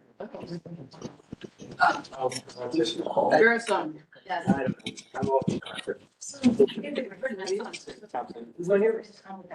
Thank you. Townley. Townley. Got unmute. Did you say Townley? Hold on, Yes. hold on. Townley, no to table. Okay. Thank you. You. You, no. Thank you. Silter. Belcher, yes. Thank you. All right. Cameron, can I say mine's You're what? Maybe Karen's changing. Yes. She's a yes. All right. Do we have anybody else that wants to change? Because I hate that. All right, how are we doing? It did not pass. So now we have more voting. So motion to table did not pass, which means that the resolution stands as is and we're roll calling the vote. So Bobby, paying attention on this? Great. All right, let's go. Hold on, gotta make another call, I'm so sorry. No, so it may just be in E, and we're down to that original. That was the amendment. Oh, That means that there's. no, F is the. Yes. No. Okay, so there's the amendment that we voted on, then there was motion table which failed, and now we're gonna vote. Real voting. This is the resolution as amended, correct? All right, so for the 4 people who are new, Christine, Sean, Santi. Yeah. And for the, Richard, thank you, Jason. Okay, for the newbies. Motion was made to amend it. Yeah. That passed and got added. Yes. The motion to table was a motion that would take it out of here, send it back to committee. Got it. That failed, which means we now vote on the resolution as amended. And for anybody who wants to know, we have 2 parliamentarians on this board. We have Patrick Knell and Eric Yu. So, there we go. All right. Let's just vote on motion to table. All right, in favor was 19, opposed was 15, abstain was 5. Oh, actually. So, no, you can't take your vote. Okay. We ready to vote? Yes. But that's. Abstention means no. Abstention counts as a no. Yeah, abstentions count as a no, so it fails. Okay. It goes by 1. Which may have been, anyway, so. Whatever. Okay, so when you vote, when you abstain, at the end it counts as a no. No, oh. So there we go. All right, roll call. Motion as amended. Another roll call? Yes. As amended, yep. Yeah. Okay. Okay. Order. Table. I need a quick clarification. Yes. We are now voting on this as amended. Yeah. We voted for the amendment. We have voted for the amendment. I thought you wanted to amend it. Yes. And have new language in. And we did. And we voted. And what is the new language? It's That was what Jeff the first thing. Right, repeated. Thank you. Right. I'm just voting for it. Just so you know, online cannot understand what the heck you're talking about, just so you know. Justine, it's because people are talking all the way around the room and it's frustrating and I'm sorry. So Christine, the first vote was to amend the resolution, including language that says a low barrier, AKA safe haven shelter model. Also, the liquor was serving liquor, not liquor store, because liquor stores are 200 feet, but serving liquor, like a bar, cannot be within 500. Right, that's just the typo in there. Okay. So those amendments pass. Right? Second one to have it pulled, no, so now we're voting on the whole thing together. Got it? With that amendment. Right. Got it. Thank you for clarifying. Not a problem. It's a big first meeting for me. It's bigger. Hard to think. All right, thank you. Blank? Blank abstains. Thank you. Brown Kennedy? Thank you. Cameron? Cameron, yes. Thank you. Cassell? Still yes. Thank you. Chang? Chang, yes. Thank you. Charkoudian? Charcuterie, yes. Thank you. Cole? Cole, yes. Thank you. Corman? No, Corman, no. Thank you. Kucha? Kuchia, yes. Thank you. Curtis? Curtis, yes. Thank you. Dimick? Yes. Thank you. Flores? Thank you. Flynn, yes. Friedman? Friedman, yes. Thank you. Froman? Corman, yes. Thank you. Galloway? Galloway, yes. Thank you. Goldstein? Goldstein, yes. Need your camera on, Goldstein, I'm sorry. Okay. Thank you. Hernandez? Yes. Thank you. Joyce? No, and I just want to say because of the lack of terrible language, I don't want to leave the impression that I. Just yes or no? If you. It's not on. Okay. Okay. Cannell? No, yes. Thank you. Capel? No. Thank you. Lerner? He's not. Okay. Lewinson? Yeah. Thank you. Lyon? Yes. Thank you. Melter? Yes, thank you. Thank you. Minsley? Thank you. Four yes. Thank you. Horshatori? Yes. Thank you. Rios? Rios, yes. Thank you. Robinson? Robinson, yes. Thank you. Rossi? Rossi, yes. Thank you. Scott? John Scott? Yes. Sean Scott? Mayor Saunders? Yes. Thank you. Thompson? Yes. Townley? Townley, yes. Thank you. You? You, yes. Thank you. Stelter? Thank you. All right, passes 29-5. We are. So first of all, it's a tough topic. Thank you to you and Ed.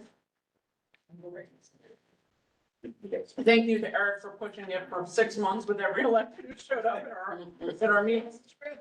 And, you know, we hope that siting choices will be made smarter by the city. Yes. Right. Next. Do you have anything else to report, Tricia?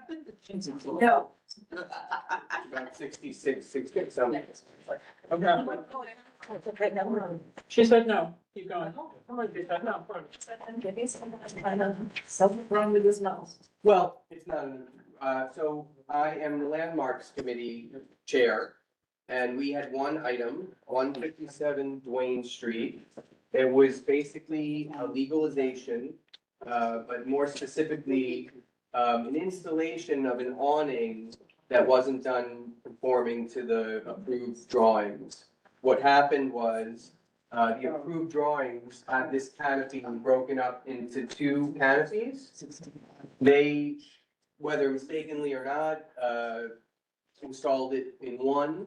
If there are no attachments to any original fabrics, like cast iron or any of these windows, none of this is original. And we felt that it looked perfectly good the way it was in this case, and so we actually ended up writing a kind of positive resolution, even though it was not exactly what our Landmark staff had kind of brought the applicant there for. I think they were intending the applicant to present that they were going to reverse it. But we thought it was fine the way it was, and in fact, maybe even better. So that's hopefully what we captured in this very short resolution. Call the question. Okay, vote by affirmation. So are there any opposed? Hearing and seeing none in the room nor online, are there any abstentions? Hearing and seeing none in the room or online. Mr. Goldstein, if you're voting, please turn your camera on. Are there any recusals? Okay, motion passes. Thank you.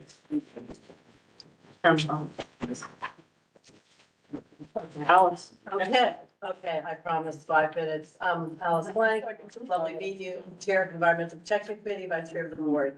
Okay, we had a Lower Manhattan Coast Resiliency update, which was really primarily about the battery and its tie-in with Battery Park City Authority plans. This will look rather familiar to most of you for the last 10 years. And so we move on from this, and we're looking at the pink section, the battery. Here's project timelines. I think the most interesting is the South Battery Park City is going to be finished this fall. So late July, you'll be able to go back to Wagner Park, says the Battery Park City Authority. The one thing, okay, great. Next slide.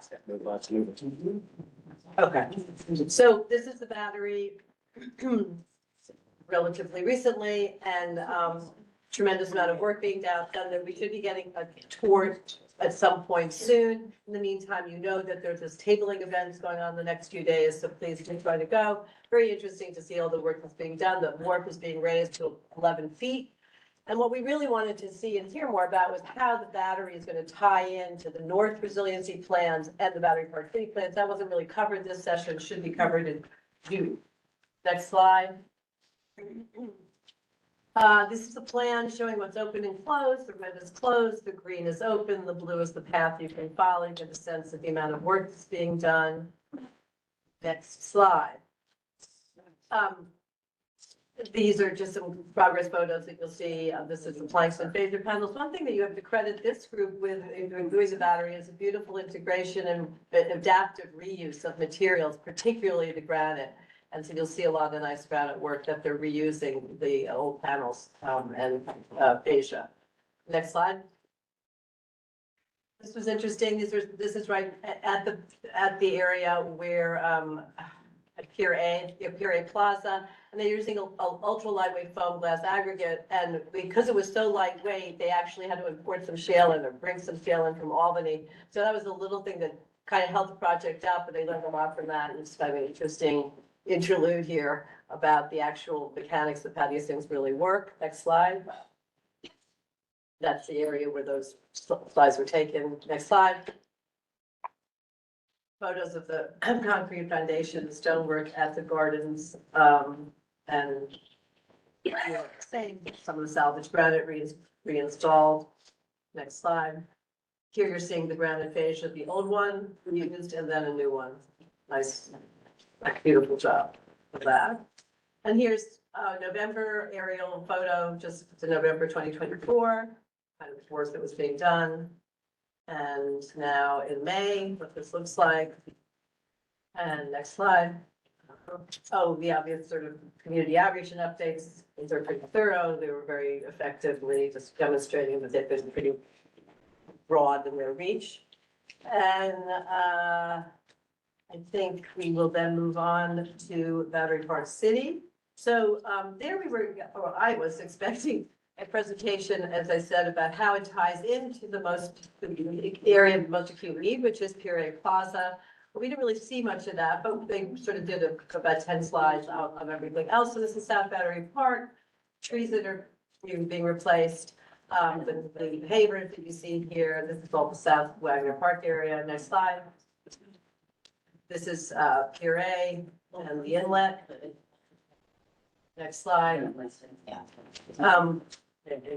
So this is the building that's being built here in place of very small little pavilion that was there, a rather large building that's being built along Battery. You see this double wall, a curtain wall that is replacing bollards that were once there, and one of these walls is plugged off.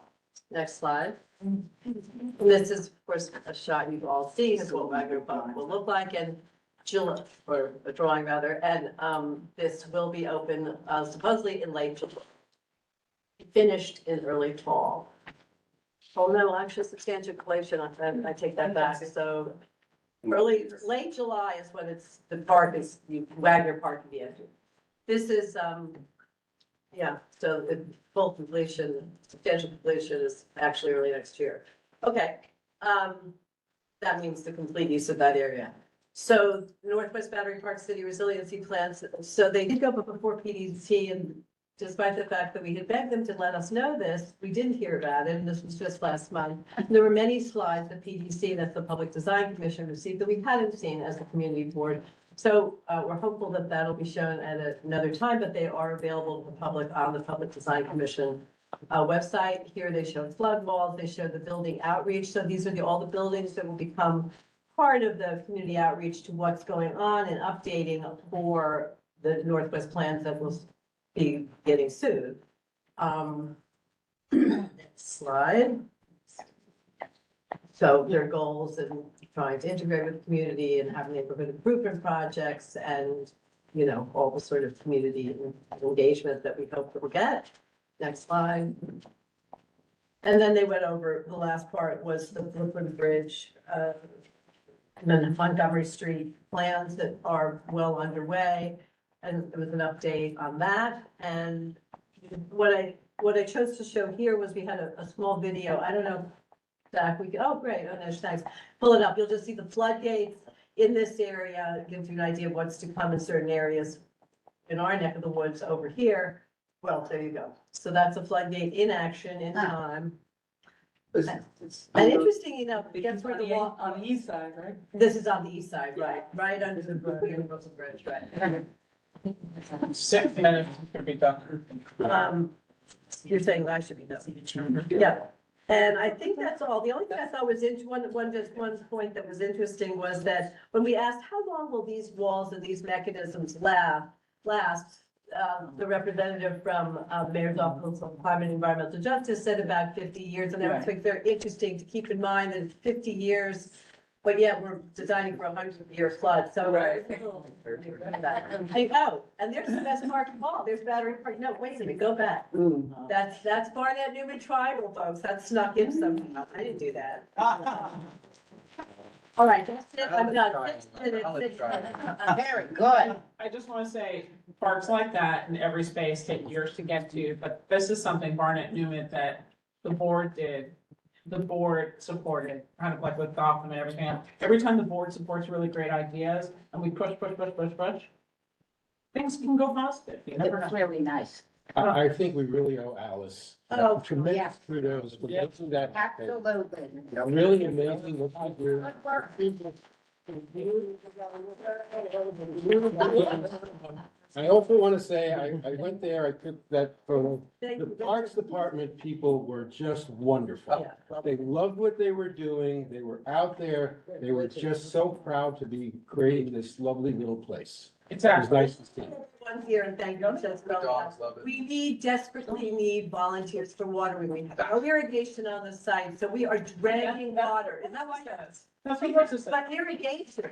Excellent. You're towing it down, plant The fire hydrant. But that's what we're doing.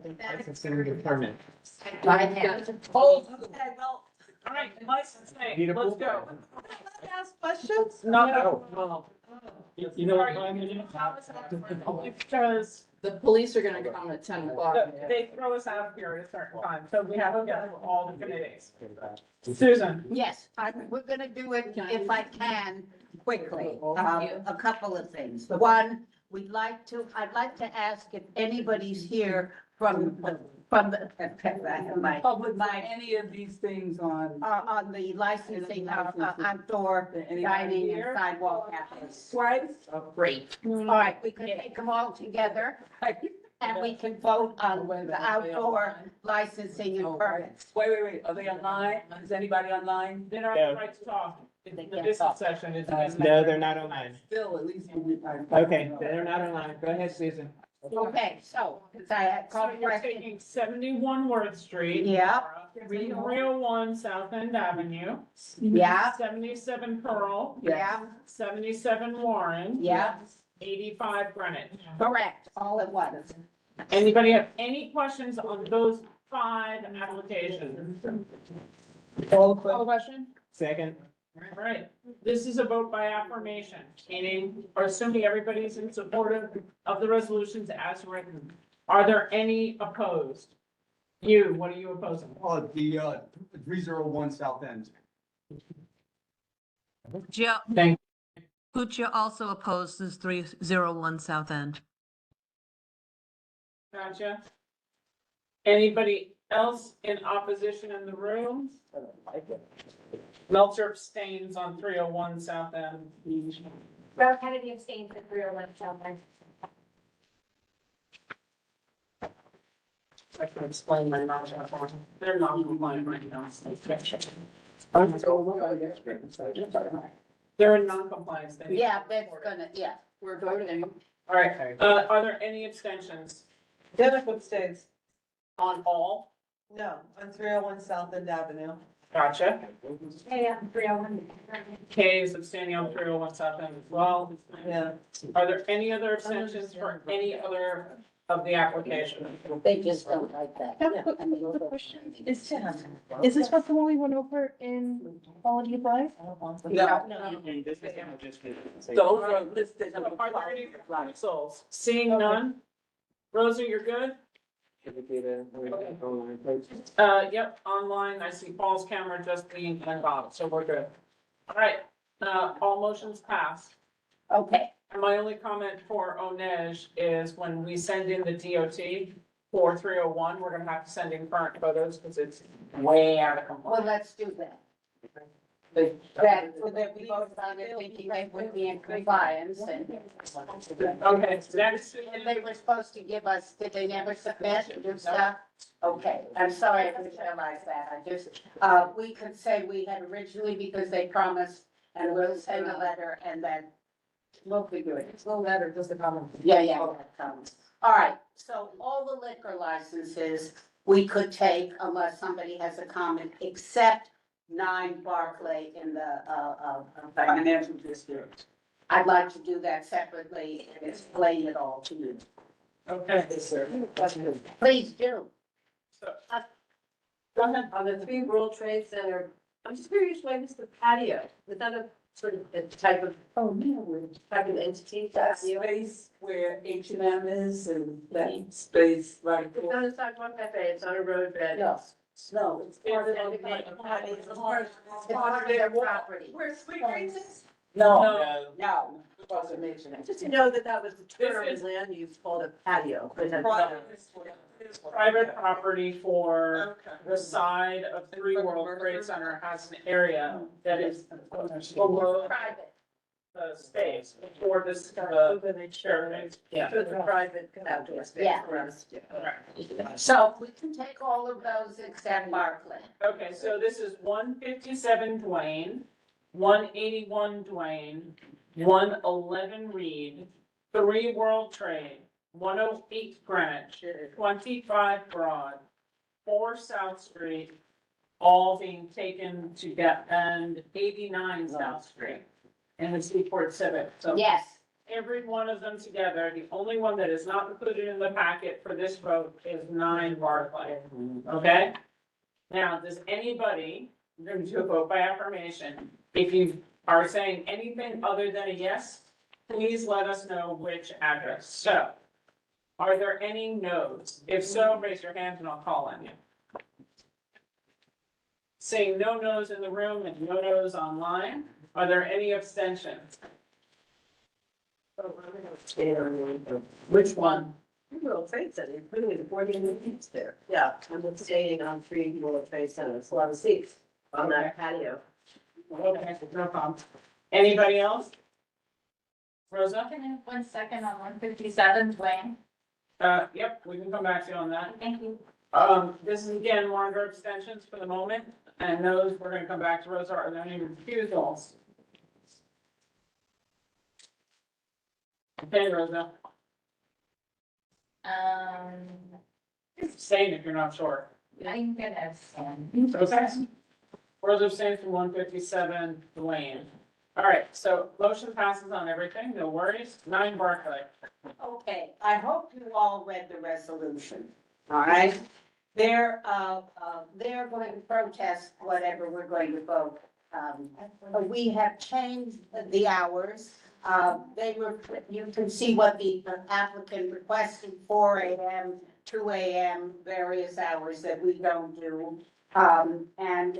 They were, the lawyer was quite rude and a bit disingenuous. How's that? This is what we made a big compromise on giving them 2 AM, first time people.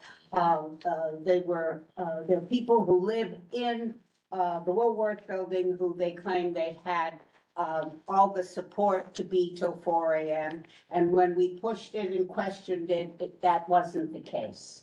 And so we came up with these hours. They will go to the SLA and we will have to go and protest because they said they could not do, they would not. The business could not succeed unless they had 4 AM. Their business would definitely fail, so they had to have 4 AM. And that we really needed to have them in the neighborhood because the neighborhood was becoming seedy and seedy. So you can imagine my response, those who know me. It's so, Calling the anyway, Woolworth Building CD. Yeah, It's what yeah. the Four Seasons Hotel. I mean, really, have all that going on. And so, anyway, yeah, it's just terrible. So, Thank you to Elizabeth, because during all the conversations, I did reach out to get Elizabeth's help, so thank you to Elizabeth for helping Thanks. connect us with the condo board, both commercial and residential. That was very. so One of the residents who signed and would not be ending up morning out. What? No, we knew they died. we knew. Brendan had, Brendan. Yeah, Thank you, and- Brandon, I did. I will say that the petition says restaurant. Yeah. But it, Not nightlife, not nightclub, It's and a it's a night- dancing venue, Yeah. so. So, It has both. all right, call the question. I have a question, I guess it's too late, but No, they have to be seconded. Seconding. What? Oh, no. Gabby, call the question. I get it. Who was I addressing this to? Susan. Yeah, no, when I was looking at, Rosa, she brought up 157, so I bothered to look at it in a No, second. no, let's do that. Yeah. I had a question. No, that's done. So now, this is seconded for 9 Barclay. Okay. Are there any, Hold on. you caught up with me? I know, but okay, I got it. There are not any opposed? This is 9 Barclay. This is a vote by affirmation. Are there any opposed? You're opposing the application with the hours that we have. She just is jumping in, who's opposed? I don't.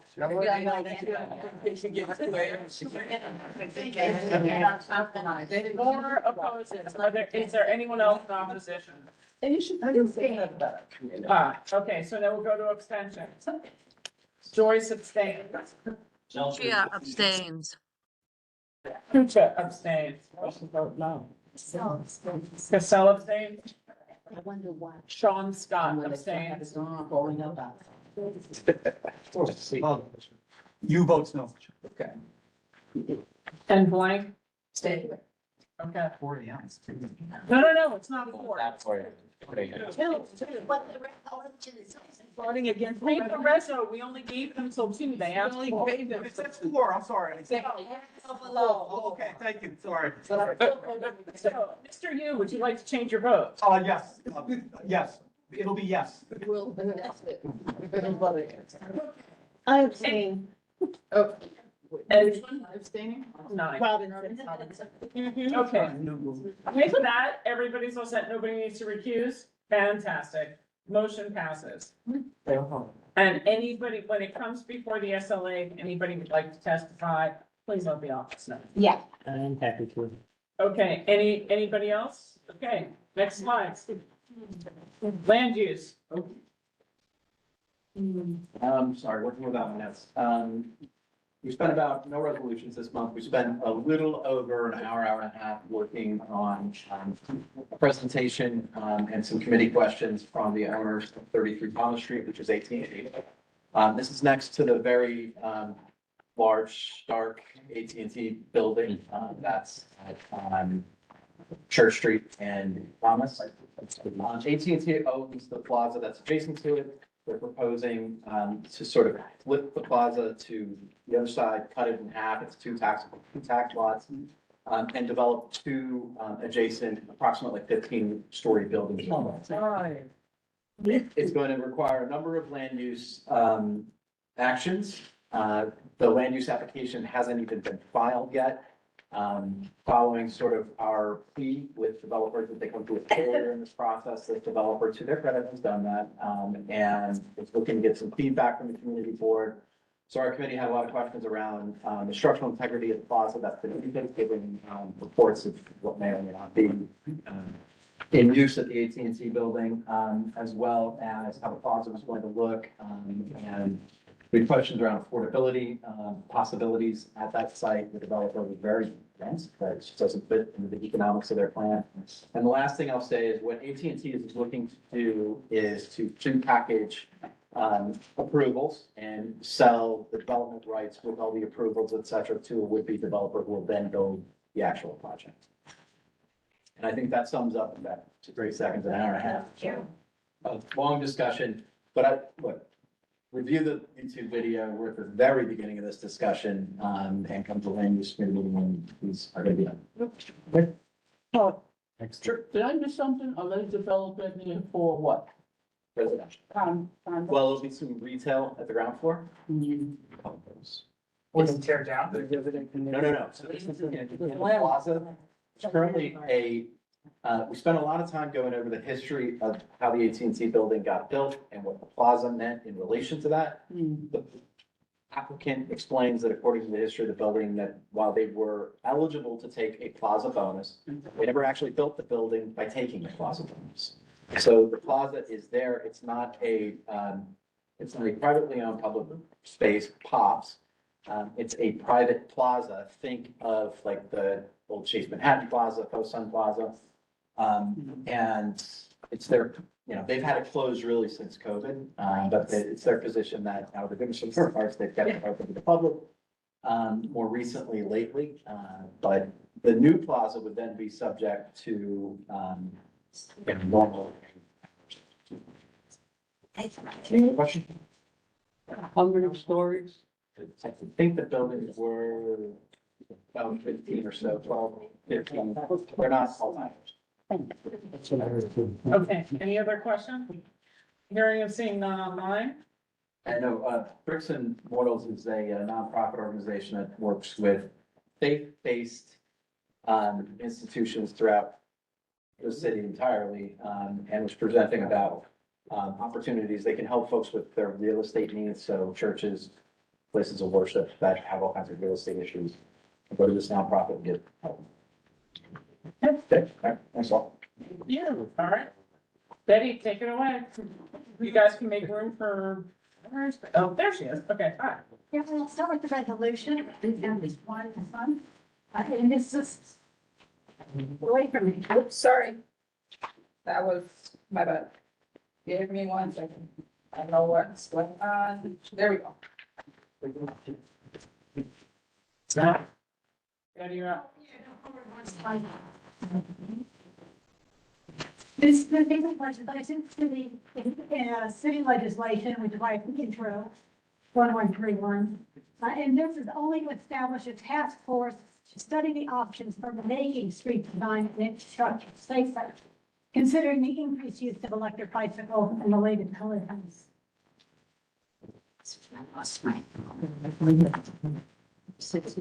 What was voted on by the committee, so the draft is really pretty straightforward.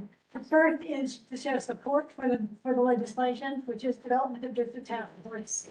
The second part of it was that we also like the recommendation that the committee must produce, the task force must produce about legislation, policy, and data collection in order to make more information about e-bikes and safety. For all of you. Well, I'm saying, question. Both questions? Is the question only good? Oh, sorry. Andrew? Betty, I might have understood the resolution, but was there any thought or discussion around board task force recommendations are actually implemented? They come before the respective community boards to present the ideas? No, it was not. So you're right, it was, it's not there, there. Are you asking if that be added? I might propose a friendly amendment that we ask the task force to come before CB1 on any recommendations they're making for CB1. Well, the making to the whole city, so it won't be that specific. I guess I'm just thinking about bike lanes and loss of parking and those conversations we've had in the past, which without prior conversation, built a wide range of opinions. So, yeah, I think getting this. No, I appreciate that, that's why I didn't realize what the task force is going to do has no bearing on any particular neighborhood or district. So it'll be citywide. But in talking about specific streets and specific designs, that's not their role. I support his idea. I think it would be a good addition. We can, well, we can make a request, it's an easy thing to Whether it add. happens or not is another story, but I think. That they come in, if it's a working group and it's a study, that they discuss findings and go through community boards. We don't have to limit it just to CB1. We could say, But my clarification was, whereas, or do you want it as another therefore, be it further resolved? be it further resolved. Somebody has to make a motion. I believe Andrew just did. Make a motion to incorporate language along with that. Second.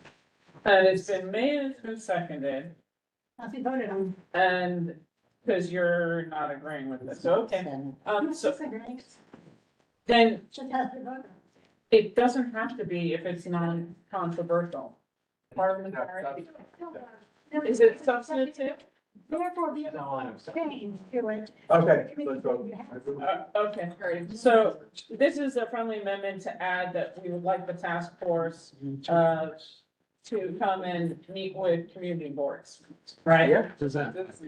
Just having these task force wouldn't meet with boards. Maybe say, share the results and have DOT present it.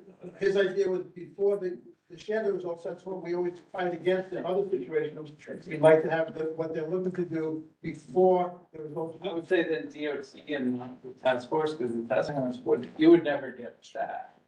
You might get DOT, but you won't get the task force. Which means it's not the bill itself. Okay, so where are we going on this, Piper? Just tonight, something just, we get a vote on proposed language made second.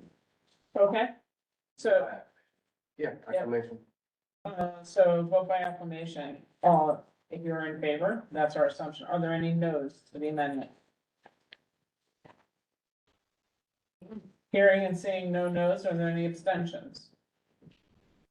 Hearing and seeing no abstentions, no recusals, motion passes. And that can become the community board. Yeah, and so now this is to vote for that resolution with the amendment. So all in favor, it's a vote by affirmation. Are there any no's? I think that has been called a question. Oh, Call the question. second. Okay, it's been called and seconded. Yeah. I really could use some coffee. Okay, are there any no's? Are there any abstentions? Are there any recusals? Hearing and seeing none, unanimously passes. Thank you, Benny. Next. Changes the site. Right, so. So we had language discussion, it was over an hour on micro hubs. But if you're interested, just go watch the tape. But there was a lot of discussion and it was very interesting. Anyway, this is dealing with cross-loading, which is, as you can see here, where a large truck parks and they take all the, it's out of the truck, put on the sidewalk and the street. This is exactly what they're trying to deal with to get rid of this problem, because it does give us a lot of congestion. And take up the sidewalk. And this does go back to, there is a local law that was passed for the DOT to do something in micro. There's a DOT concept is responsible law. The passed in 2021, next. And part of this, there was this, the rule change that took cargo bus, which, yes, it incorporates those like Whole Foods, those with a trailer in the back. Also includes, they tried this as the Part EV, which DOT put forward thinking about it. So these can carry bigger loads for distributing for that very last mile. And next, this is what the DOT is defining the micro hub. But I want to narrow it down a little bit. Most of what we have here is like the top row in the middle. They're going to people who are then doing street carts to deliver in the immediate area. And there can be the cargo bikes. This is the third version of a commercial cargo bike. They go out for slightly farther distances. More than the hand car makes sense. Some of the other developments right now, such as the blue highway, the ship, the Marines, that's not what this is about. That's going to be Pier 6 and that's it. Next. This is a 2-year pilot. This year, they're going to be looking for getting 20 micro pilot hubs. There are 5 that have already been named. Two of them are on the Upper West Side, which is the most analogous to what we're going to be looking at. But the three others are in outer boroughs. Nevertheless, that tells you that there are 50 more to be done within this 2-year pilot program. They're looking for recommendations, which is where I'm going to. So phase 2 will be next year. They'll be doing more expansion. They're trying to gather data about how the groups use the micro hubs. Yes, if a company, a delivery truck company uses one, they do have to pay money to use the space. 2, right now with the pilot, only one company, whether it be Amazon, whether it be UPS, whoever, only one company will use a specific micro hub. The goal, what they want to get from data is to have multiple companies share use of the same micro hub, not at the same time, but work out a schedule so that it's not sitting empty the rest of the time. Okay, next. And here's some pictures. You can see it's not too different from what we have outside of Whole Foods in town. It's just space for the parts, whatever, to come. So when they're taking the packages, where the packages will go on the road in some kind of organized. Next, there is also an off-street hub. Off-street hubs will go into overpasses. And yes, there's a discussion about this on the tape. You watch it. We do have the FDR, so it is a possibility. It is discussed what the other options for that space is. Not going to cover it here. Do watch the tape if you're thinking about that kind of stuff. Street hubs. Next. So, if anyone has any suggestions for a location for a micro hub, give it to me in advance. And Zach, of course, in advance of the June 4th meeting. It's coming up next Wednesday. We'd like to have ideas beforehand. It will be part of this meeting discussion. You'll see it on the agenda. We'll be open to the public to nominate on that particular day, but we'd like to get it somewhat controlled by knowing what's coming slot. So thank you for that, some locations. And the third item on the agenda was we've been looking at legislation having to do with e-bikes. This one has been mostly focused toward commercial purposes, the use of those e-bikes. And it was very obvious people were moving in all different directions. There wasn't any obvious agenda. So there was this law called on, and the committee decided to take no action at this time.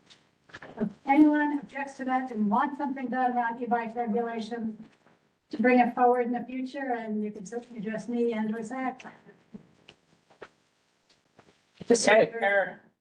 Betty, did DOT come back with any specifications for the micro hubs? Because I remember that was holding us back to making any suggestions, because we didn't know what their criteria. Go beyond what they said there, and I will copy the slides again for the criteria. But the biggest one that they really said was, where is that cross-loading already taking place? Because that's where the trucks want to go to do it. We don't want to make the trucks move someone else, because that means it's not near where they're distributing. We have to get it near where the goods are going to be distributed. So look to see where you think this cross-loading already taking place in the neighborhood. But where it's already taking place. Right, because obviously that's where they want to go to deliver stuff. But then, like, is it supposed to be 100 square feet, or that's what? That's variable depending on what who the vendor is and what they want to use. And they said, if you want to use cargo bikes, they're going to need a little more space than if they're going to use them hand carts. If they're bringing in a big truck versus a small truck, that also matters. As well as what's available with signposts, and they'll deal with all that, which is why we only suggest the DOT will make the decision. The committee did have a resolution. It was being held until June, simply so it could add suggestions to that. Okay. Suggestions if we don't have parameters. That's the word. Yeah, there's no parameters on. The big one is, where's cross-loading already occurred? So here's, okay. We're over our time for reports for Betty. There are definitely questions, Christine. I encourage you to watch the YouTube video. In the meanwhile, Zach, can you get DOT to give us a one-pager of parameters and criteria that they're looking for, that we can then send out to the board to gather suggested locations, okay? Can I ask them? Yeah, okay. If not, you're just gonna have to watch the YouTube video and bloom it in there. Excellent. Okay, Paul or Andrew, who's up? Okay, we had two reports. I'll be quick. We had a season preview for Governor's Island. Governor's Island is opening for the season right around now, the end of May. Summer hours from May 26th through September, the beginning, are 7 to 10, Monday through Thursday, and Friday and Saturday, 7 to 11 p.m. And they have just beautiful outdoor activities there. You know, you go there to do bike riding, to play ball, to have the kids run around. There is lots of stunning public artwork. They have lots of food of all types to choose from, and so that's what you go to Governor's Island for. Any new members who haven't been out there, take a look. It's very nice. Our ball fields are used heavily by our little leagues. So I'll leave it at that for Governor's Island. The second item was the Beacon of Hope that's now being proposed by an organization for the end of Pier 16. I should point out that the Seaport Museum is in the process of renovating their existing monument for the survivors of the Titanic and the people who passed. And they are working on it at the corner of Fulton and Water Street, and that project is coming along. Now, this group has their own ideas as to what should be prepared and done to recognize the people who lived through it or did not. So they want to build this tower, which is fairly tall at the end of Pier 16. I would point out that that was not that well received by many members of the committee. They had a lot of questions, and they also don't have any money for the project. The money is estimated to cost $39 billion, $39 million, and they haven't raised any money. So it's possible that the committee will have a final discussion. They're looking for our support, but it was pretty clear that the support was not ready, certainly at this meeting, lukewarm at best. And that's it. I'll leave it at that. Thank you. Thank you, Paul. I see no hands up in the room or online. Seeing no questions, let's take the next one. We're gonna go first with the resolutions for licensing. Well, not your committee. I'll be extremely brief here because it's a resolution that is itching to. Yeah. Be quiet, everybody.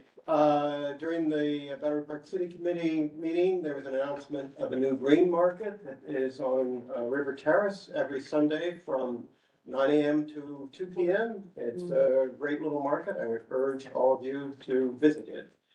Next slide. We had a presentation from Battery Park City Authority on various neighborhood enhancements that they are doing in connection with sort of mitigating the impact of the resiliency projects as well as some just general improvements. Next slide. One of them is educational signage regarding what's going on with the resiliency project. And this slide shows various locations where they're proposing to do signage. Next slide. They're going to be improving a number of intersections with traffic calming, pedestrian safety, bike safety improvements identified here on this slide. Next slide. They're considering doing parklets in front of two of the public schools in Bowery Park City, which are sort of like outdoor dining sheds, but little parks associated with nearby things such as schools. Next slide. Is that, Go back. why? Is that in front of the school or across the street? Well, I think these are examples, I think, from other places as opposed to the particular schools in Bowery Park City. But yes, it would be on the street near the schools. I mean, these are not renderings of the actual things. And I should say, these are things that are everything that I'm talking about here are under consideration. They were planning to meet with various stakeholders, including all the schools and all the residential buildings and so forth.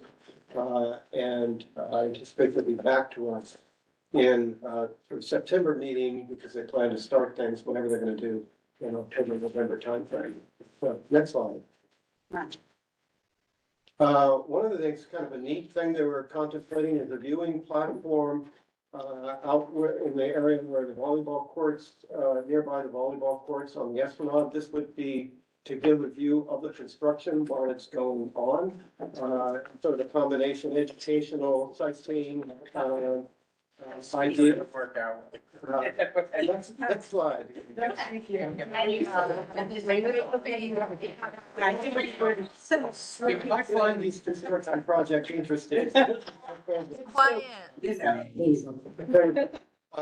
They're contemplating some enhancements of Rector Park to make this park is it's well used, but it's dark at night, not very hospitable, and so they're planning some lighting improvements and so forth. Next slide. Speaking of lighting, they're contemplating some lighting improvements in the little yellow dot areas identified here. Next slide. And that was it.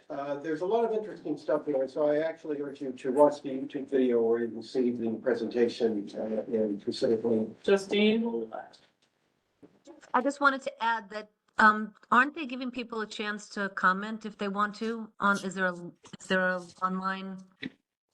I don't recall whether we asked that at the meeting. They are supposedly reaching out to the various stakeholders in the neighborhood to get their input.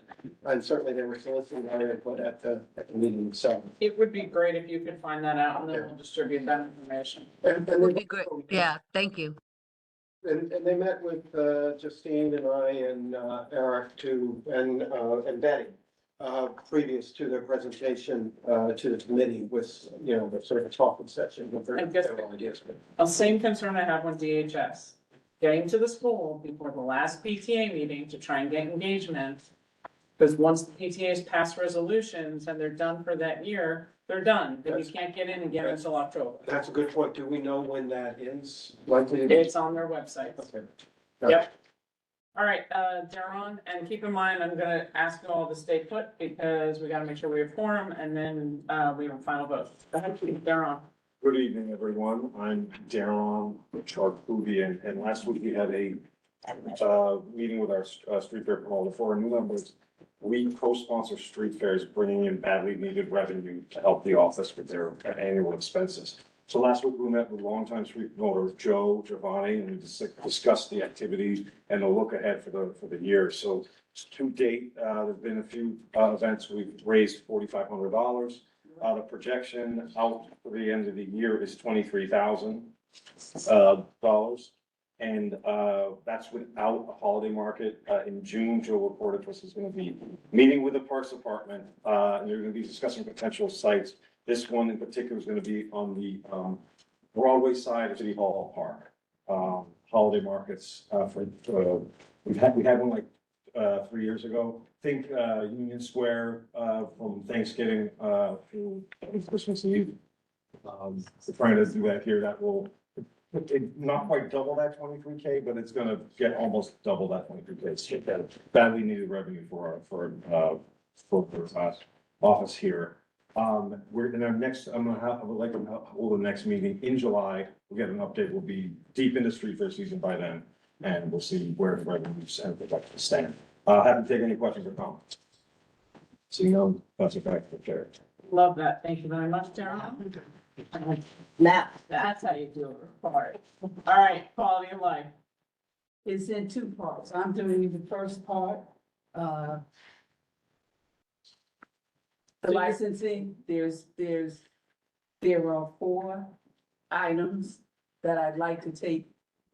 In the interest of time, I'd like to take all of them together so that I can yield my time to Pat. But unfortunately, because you can do that, but Pat's gonna have to go first, because you are the last, resolution, so it's a roll call vote. Okay, we'll try to make it faster. Okay, That's the only way to go, and I'll just tell you that the Knicks are down 84-94. I know, So I can't go. watch it. Maybe you don't wanna go, maybe we wanna stay. No, For many years, quality of life has been on scaffolding issues. We finally have bills that have been passed, the mayor signed them, they go into law, in 2026. If you wanna hear all the details about it, watch our video. So that's scaffolding law. You know, every other month, we have DVC come and talk about the projects that are taking place. And this month, we got Con Ed to come because often, Con Ed used to come in years past, they stopped coming when they changed personnel. Now they have a new person and they came. And the reason why we want them there is because often DVC projects are being held up because the Con Ed part of it needs to be worked on and Con Ed has either a delay or they don't know about it or whatever. We wanted to make sure they were working in unison. If you want to hear about what the projects are, it's South Street, Vesey Street, Trinity, Nassau Street, Duane Street, and Greenwich Street. You see everything going on in our community. If you want to know specifics and whether they're on time with their deadlines, watch the video. That's all. That's for me. Okay, and if you watch the video, you can see what I'm going to report on, which are the, 3 licensing sites. 4 licensing sites, and, in the interest of time, I'd like to take them all together, because there's no outstanding issues with, Does anybody have if questions? anybody has any This is questions. on 86 Warren, 86 Warren, 227 West Broadway, 353 Greenwich, and 46 Fulton. Did the Greenwich Street one come back to us about, the LBC requirements if they had the approved structure attached to the building? They have, the next door, remember? Oh, no. I mean, I don't No, know. they didn't, Nash? no. no, Did you know about it on this? yeah, they were supposed to bring us something back. No, it's, the thing, it's black. There's space for it in there, but they didn't provide it. So what do we do?